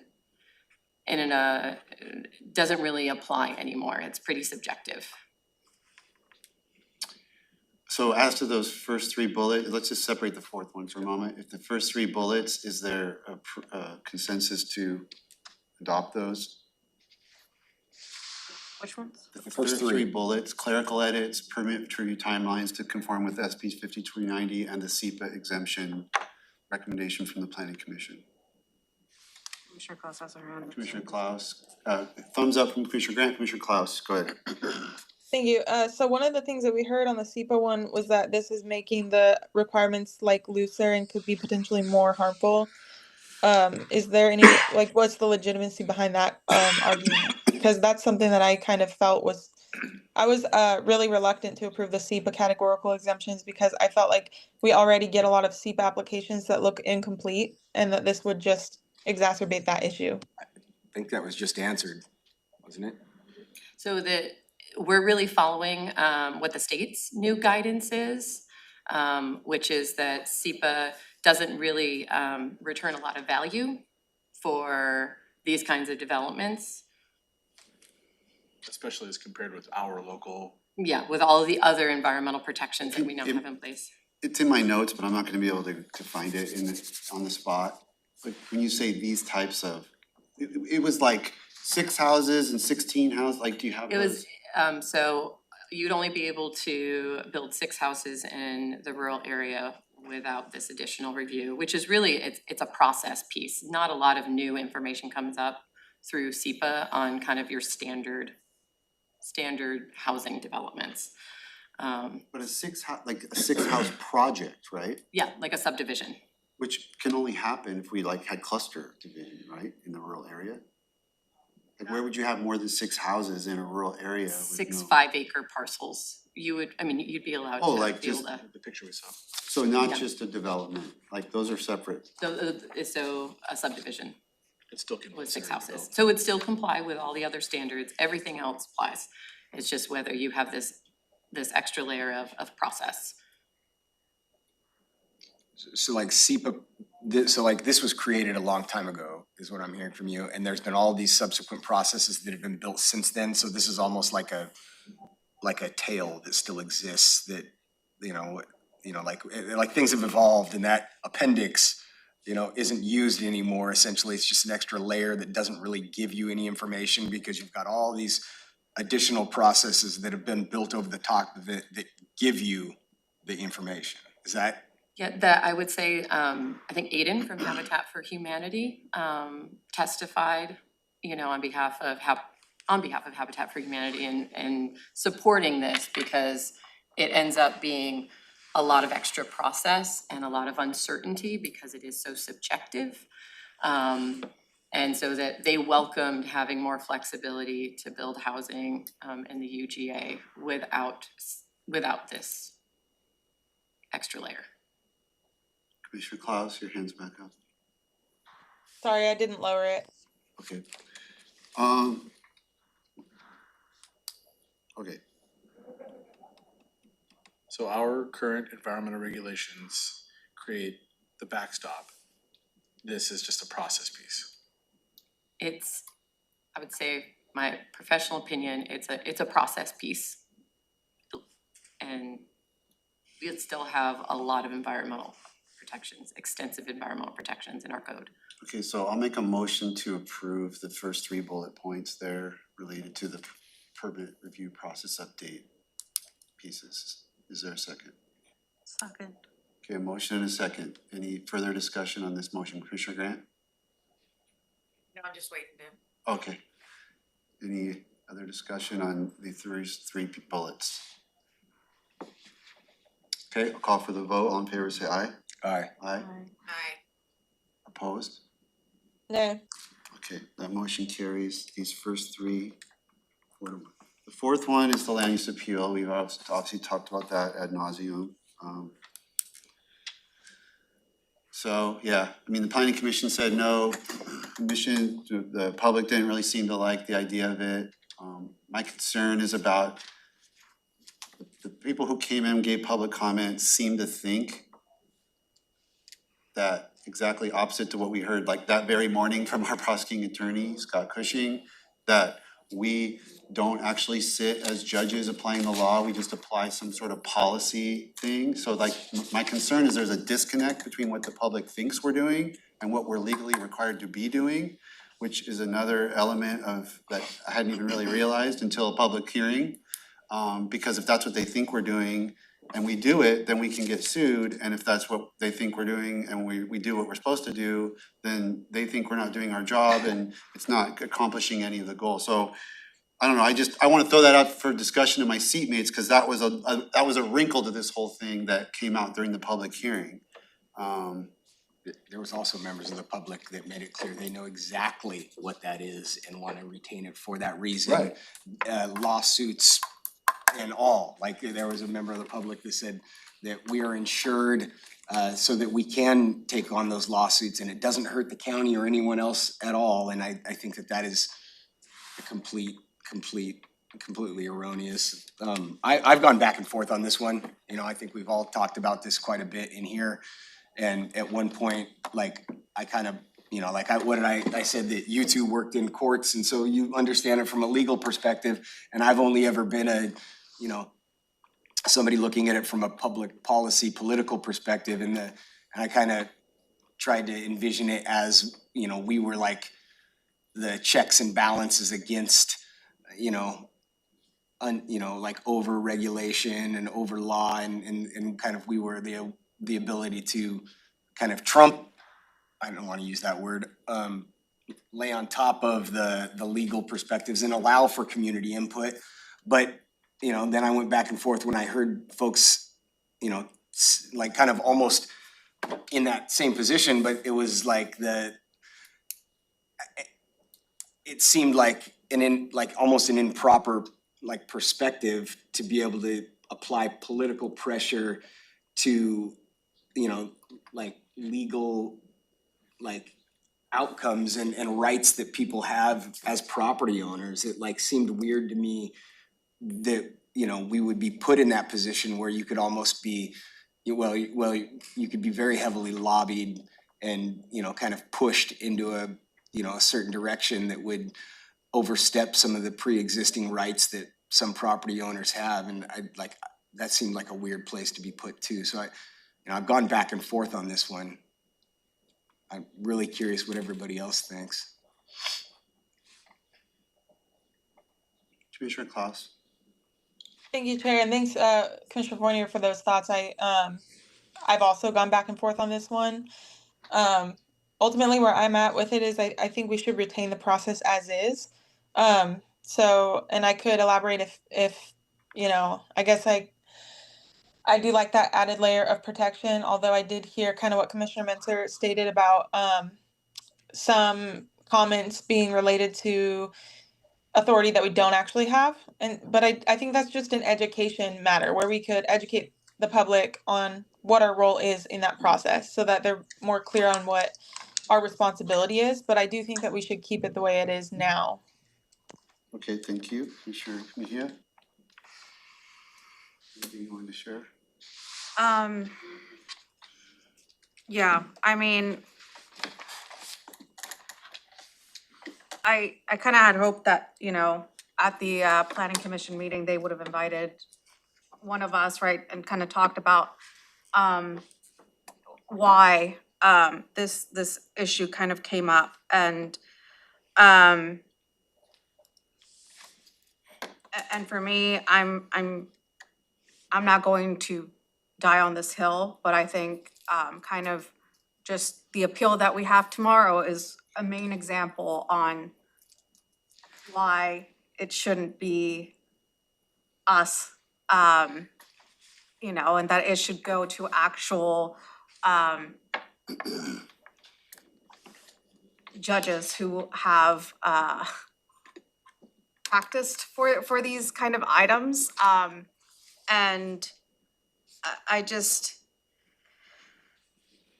you know, I think that whole we have to worry about violating ex parte rules, right? And kind of dictating between, is this going to be about this potential hearing that could potentially come up in front of the board, and you know, having to have, you know, those communications and constantly thinking about that instead of really just focusing on the full policy side. So I mean, for me, I would like to remove us, but again, I'm not willing to die on this hill. Commissioner Grant. Okay, so, boy, I'm like, I definitely, I think we should retain the process. And, I haven't gone back and forth on this. I have felt this way from the beginning. You know, we were voted in for a reason, you know, and when it comes to quasi judicial things, you know, I had to look that up, try to understand it. But you know, those decisions are exactly why we were elected. And they're supposed to be made by elected officials who answer directly to the public. You know, and you know, for me, I really do believe that my biggest concern of taking this away is that it, you know, can weaken public trust. You know, they need to, these kinds of things need to be heard in the public. They need to be transparent. They need to be by someone that people can actually email and call and reach out to. If we take this opportunity away, then you know, they can't do that to a Superior Court judge. They can't, you know, reach out. Public can't give input on, you know, different things if it's just going to skip us and then go on to our municipal court or whoever it's going to go to. You know, and so for me, it's just a real easy decision. I believe that this is what I was elected to do. And I believe that we should retain it and that it is a really big I mean, I really think that I mean, I understand that a lot of these meetings are where we get together and we end up listening to everyone. It's these appeals and these hearings are the one opportunity that the public has to come in and give their opinion on it. And I just don't want to take that. I do not want to take that away. And I think that's my opinion. Commissioner Klaus was first. Oh, sorry, Commissioner Klaus, then Fournier, then me. Thank you. Okay, so for me, a couple points on this one. We heard about the financial burden that this would put on community members. If there's anything staff could share on that, it sounded like there was a concern that if we aren't involved in the process, then community members would go and have to hire private attorneys, and I was wondering about that concern.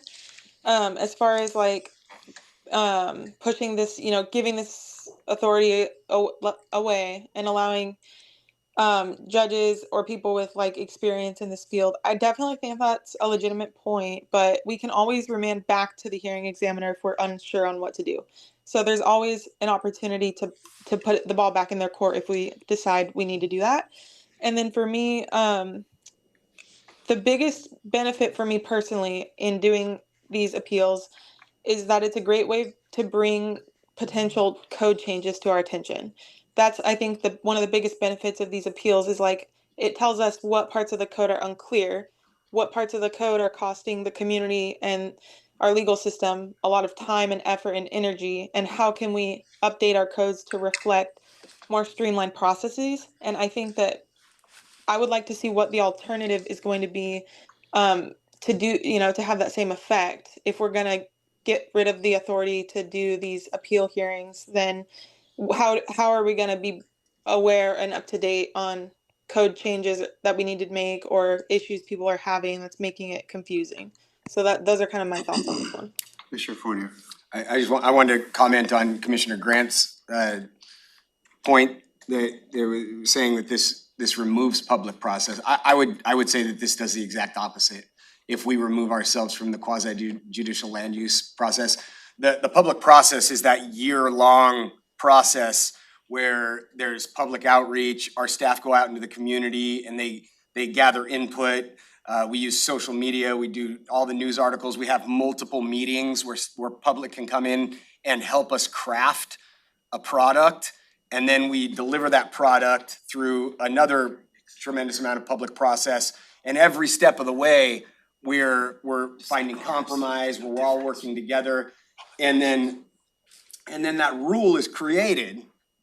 That's the public process. And I would say that we're safeguarding that public process by then taking it out of a final political, debate where 5 members of the public can come in and, push for their agenda against the 300,000 people that have been included in the process to develop the rule that then a professional would sit in a courtroom and interpret based on how we set it up.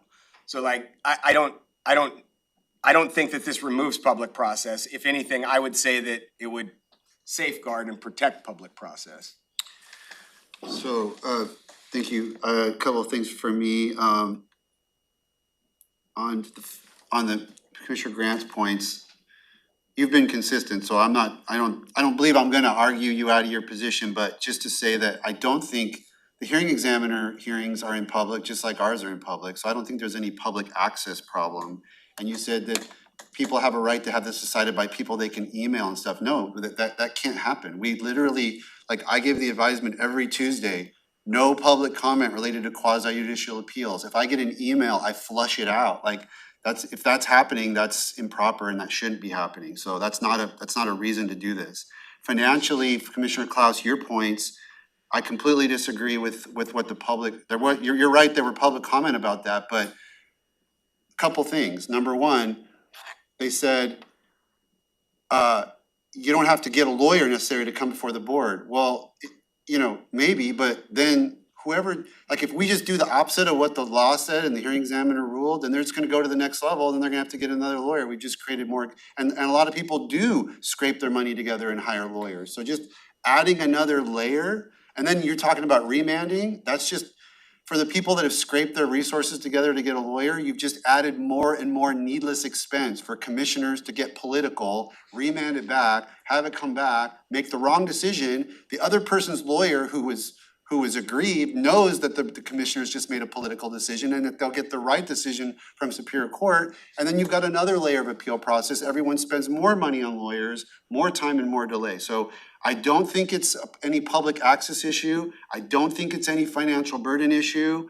I think what has happened in the past is there's been some decisions that the public didn't like and it's years ago, and they convinced commissioners to overturn those decisions, and they want that safety valve or safeguard, or you're calling it a protection. You can see it as a protection in a certain time and place with a certain hearing examiner and a certain board.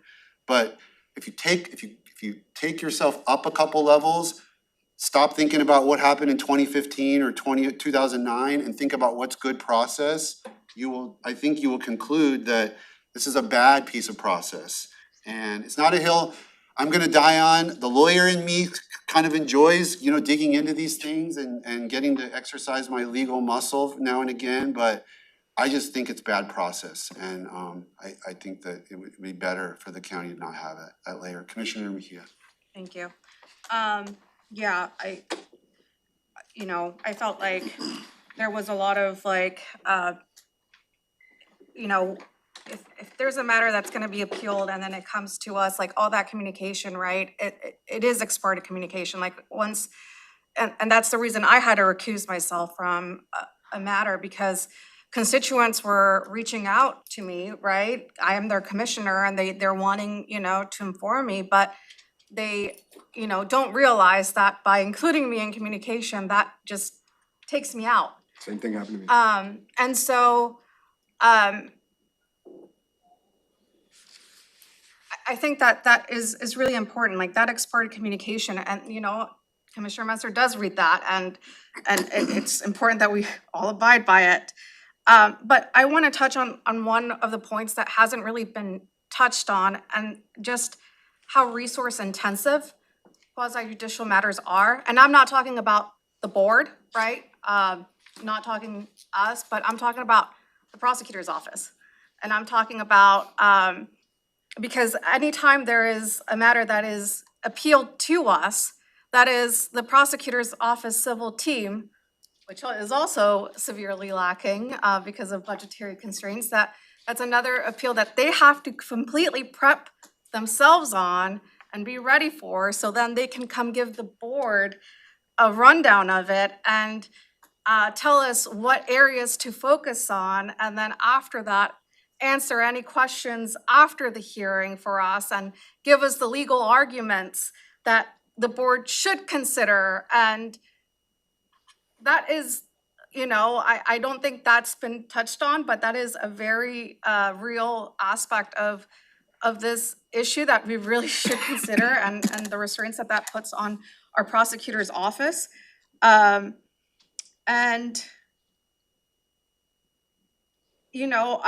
another thing, right, I think it's just the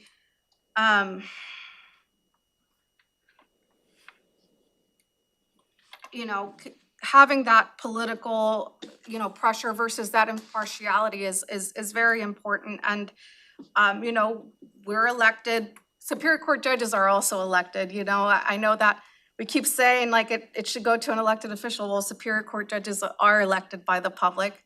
They can't talk about cases, but once we're in that quasi judicial role, we can't either. So there's that. I think I can also touch on the inconsistent outcomes over time, because it depends on whatever board. I know that the board was ruling a different way 7 years ago, right? And they have their own separate rulings compared to what different boards are ruling now. And so I think there is also that inconsistent outcomes that I think it just leaves for better process for us not to be in that role. Commissioner Klaus. Thank you. Okay, so I hear a lot of good points, so I really appreciate the conversation. I want to say a couple of my concerns are being alleviated through this discussion, so I appreciate my seatmates' feedback. But the one thing that I'm still wondering about is the point that I made about the benefit of having potential code changes or not errors in the code, but like outdated codes that don't really make sense for our current situation. How would could we come up with an alternative to where if we could be at least in the loop about what's happening with the hearing examiner so that we can identify any potential adjustments to the code that need to be made? Because that's where I get the most benefit, and I'm concerned that if we get rid of this, then we won't have an opportunity for that. We would have to seek them out, and there are too many codes, like that would be impossible. So if there's a way we can have an alternative to fill that gap that would be created by this change, I would appreciate any suggestions that we might have, or if there's any possibility that we could maybe do something like that. I will respond to that. So there's two ways that I know of, and I'll let Ashley add if I'm off base, and then I just say one comment.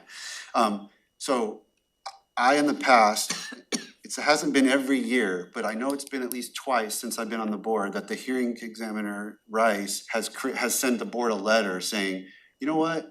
I've been seeing a lot of appeals on this particular code section, and at one point there were like 7 proposals she had. I mean, she had a range of proposals.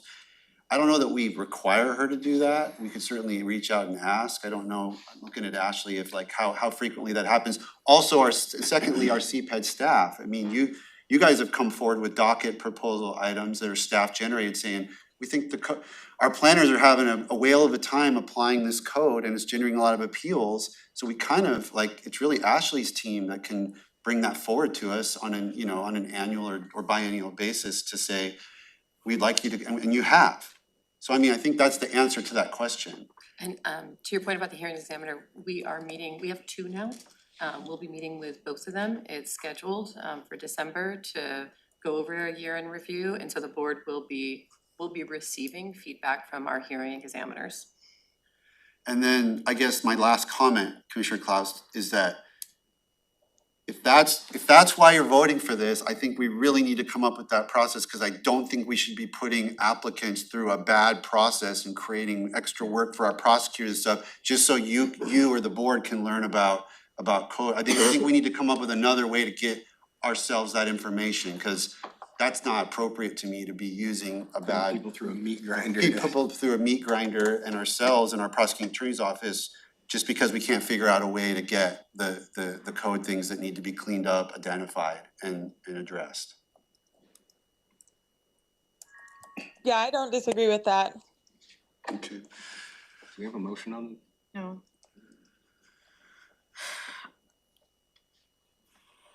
Commissioner Mejia. Yeah, I just kind of, again, for me, like, the board wants to keep, like, I'm not going to die on this hill, like, I'm already reviewing appeals, and like, you're right, like, I'm not going to,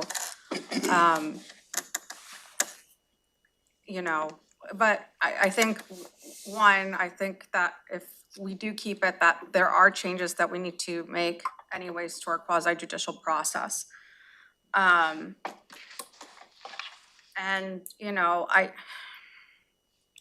for me, like, hearing from different jurisdictions, like neighboring jurisdictions, that they don't, they've removed the board or council from that piece, right? I think that was sort of like, well, like, why are we doing this, right? Kind of a wake-up call, and seeing that their process has been better. I am all for the recommendation that has been brought up by Commissioner Klaus on like updates and making it more concise on like how to make those changes, because I feel like as policymakers, that's where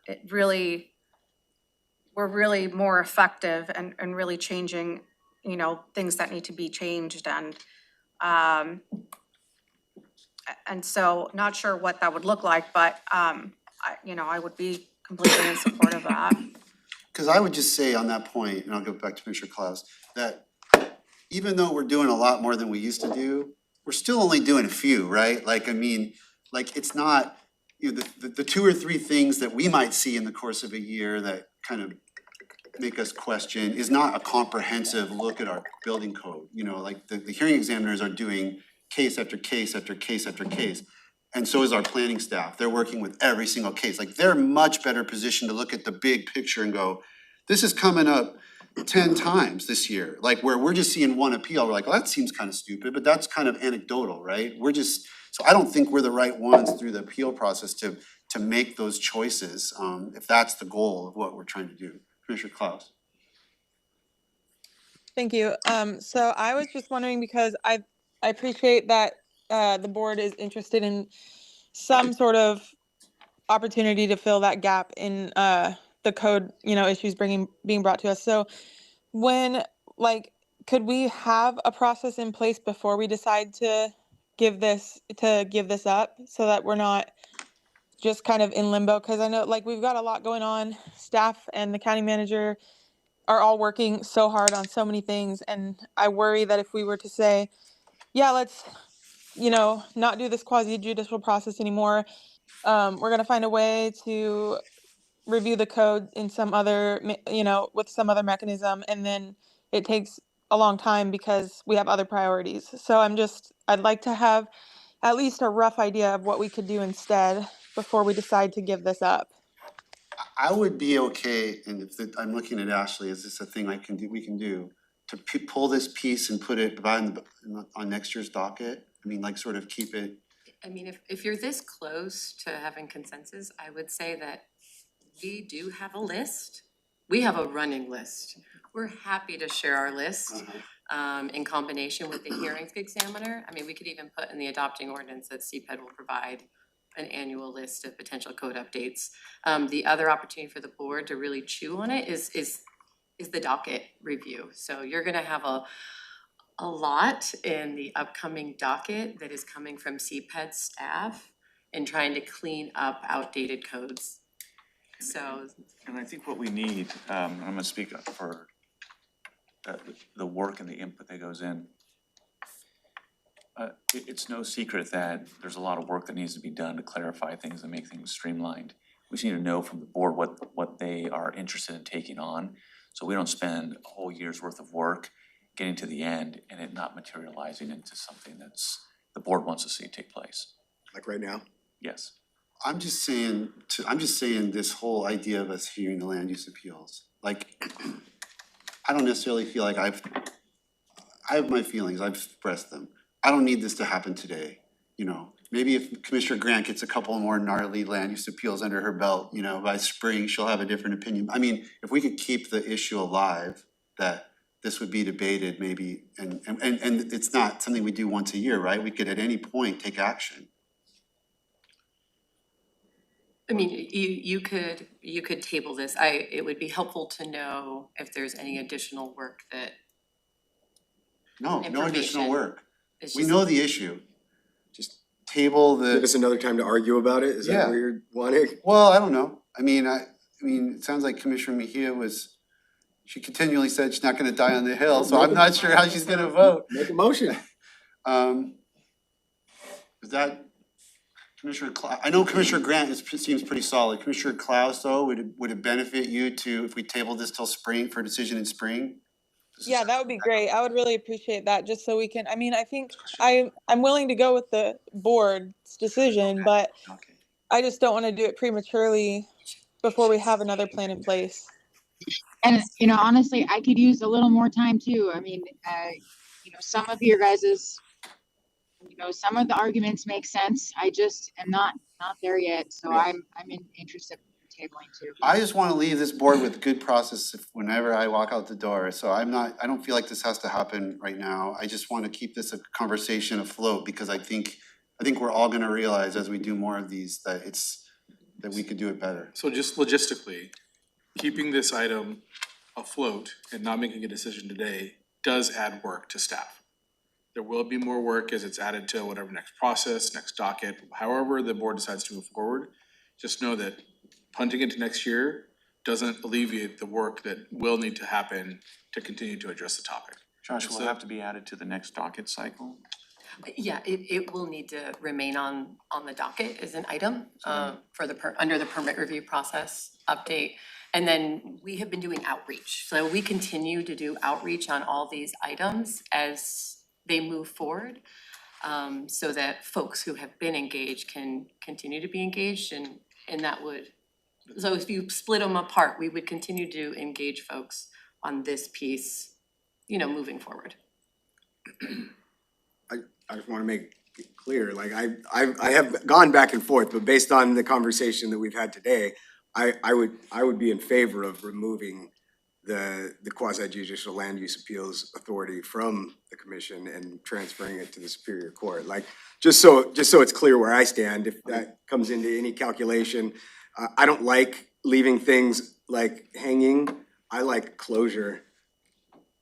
Commissioner Klaus. I am starting to feel more strongly about my position because I disagree and don't really appreciate some of the comments being made. I feel like staff is putting pressure on the board to make this decision today. Some of the comments being made, like, and this is with all due respect, trust me, but Assistant Manager Cummings stating that not making a decision today will put more work onto staff.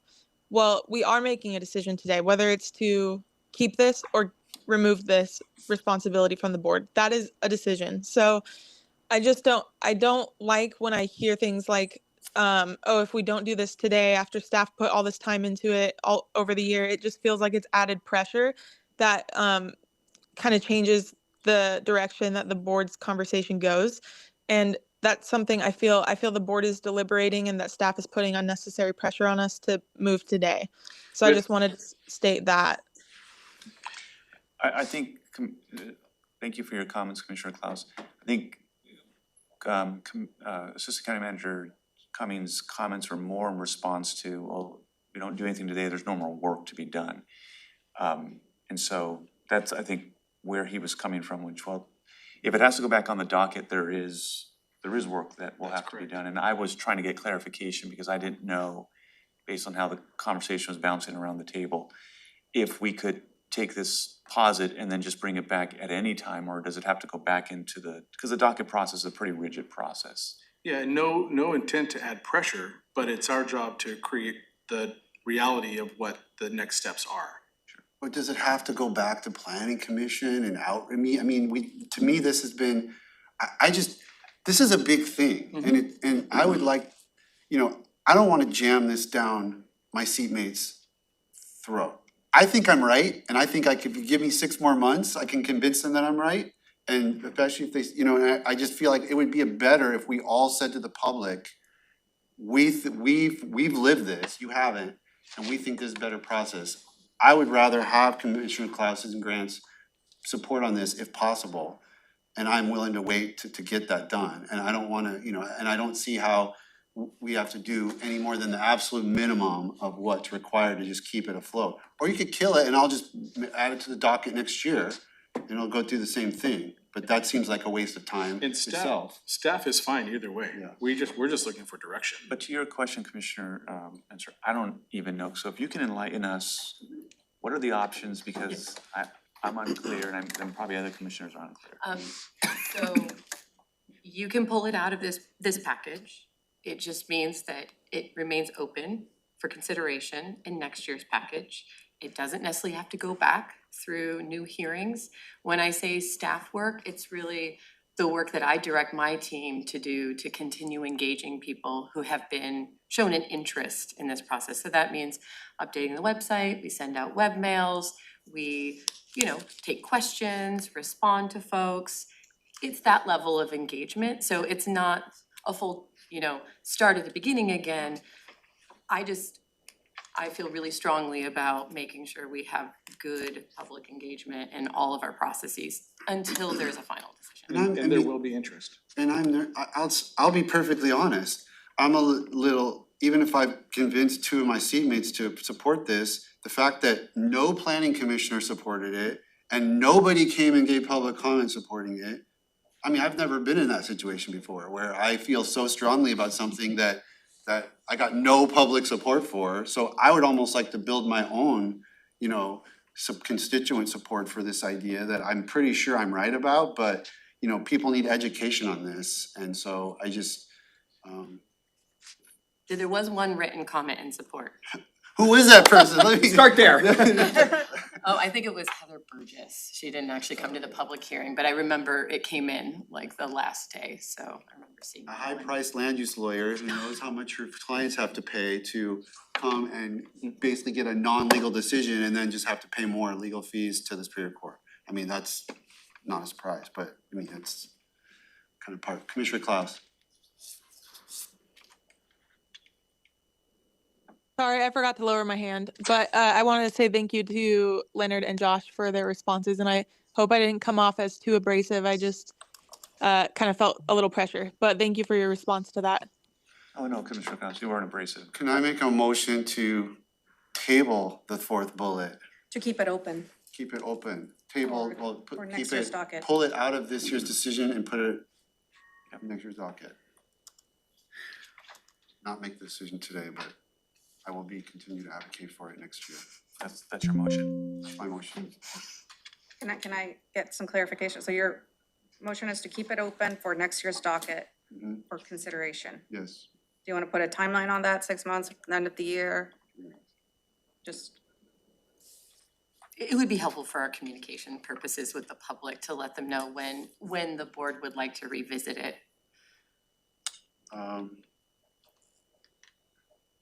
Didn't you say next year in the motion or no? I said next year, but for reconsideration by the board, how about within 120 days? Takes us to April. Do you include business days, weekends? Sorry. Oh my God, all it is. Could, I wait, was sorry, thinking I'll write it down. spring, but 90 days seemed a little aggressive. 4 months. Okay. So Commissioner Claus has her hand up. Commissioner Klaus? Okay, that sounds good. I was gonna offer a suggestion on the timeline and say that if we could revisit it in the spring, that would be great. So yeah, I agree with that. I'll second the motion. Okay, motion and second. Any discussion? All in favor? Say aye. Aye. Aye. Aye. Opposed? Is that everybody? Abstention? Okay, everybody's in favor. So that's land use appeals tabled for 120 days. Ashley, great job. Got through it all. It's 1:16, man. So we will bring the rest of it December 16th, if that's okay? Yes, Okay. court impact fees need to be decided today. It can wait. What is it? It's a letter, you guys approved a letter with changes. The District Court feels strongly that the letter should go back to its original state. What office does Chris Stanley work? The administrative office of the courts, and one clarification, this is from Superior Court. Oh, I said district, sorry, Superior Court. Superior Court feels strongly that the changes that Chris Stanley suggested, that we go back to the original letter. And the snafu was that Superior Court staff asked this for the board to consider this. We were under the impression that the Superior Court judges had reviewed the changes and were good with it. We come to find out that they had not reviewed it by the time the board reviewed it. So they are against the recommendations from the administrative office of the courts, whose budget this is in? Yes. Now, I suggested to Chris Stanley that he speak to Kristen and the presiding judge, and I've not received an update on whether he has or not. I would, sorry, Chair. Yeah. My recommendation would be until that conversation takes place, because there has to be some coordination between AOC. This request has to be made through the administrative office of the courts, just because of how it's tied. And so having their support and making sure that, you know, everyone's clear on whatever language, I think is important. We agree. We just told the Superior Court we would bring this back at the next available time. But I agree with that recommendation, Commissioner Mejia, that it would be good for those two to sit and talk through their changes so that they can come to an agreement of some sorts. Yeah, I also have an interbranch advisory committee where and you know, that's with an administrative office of the courts and Supreme Court justices. So I'm happy to tag Chris Stanley at that point as well and make sure that, you know, he's fully on board. Sounds good. Everybody okay with that approach? Hearing no objection, we'll go with that, and we're adjourned. See everybody at 2.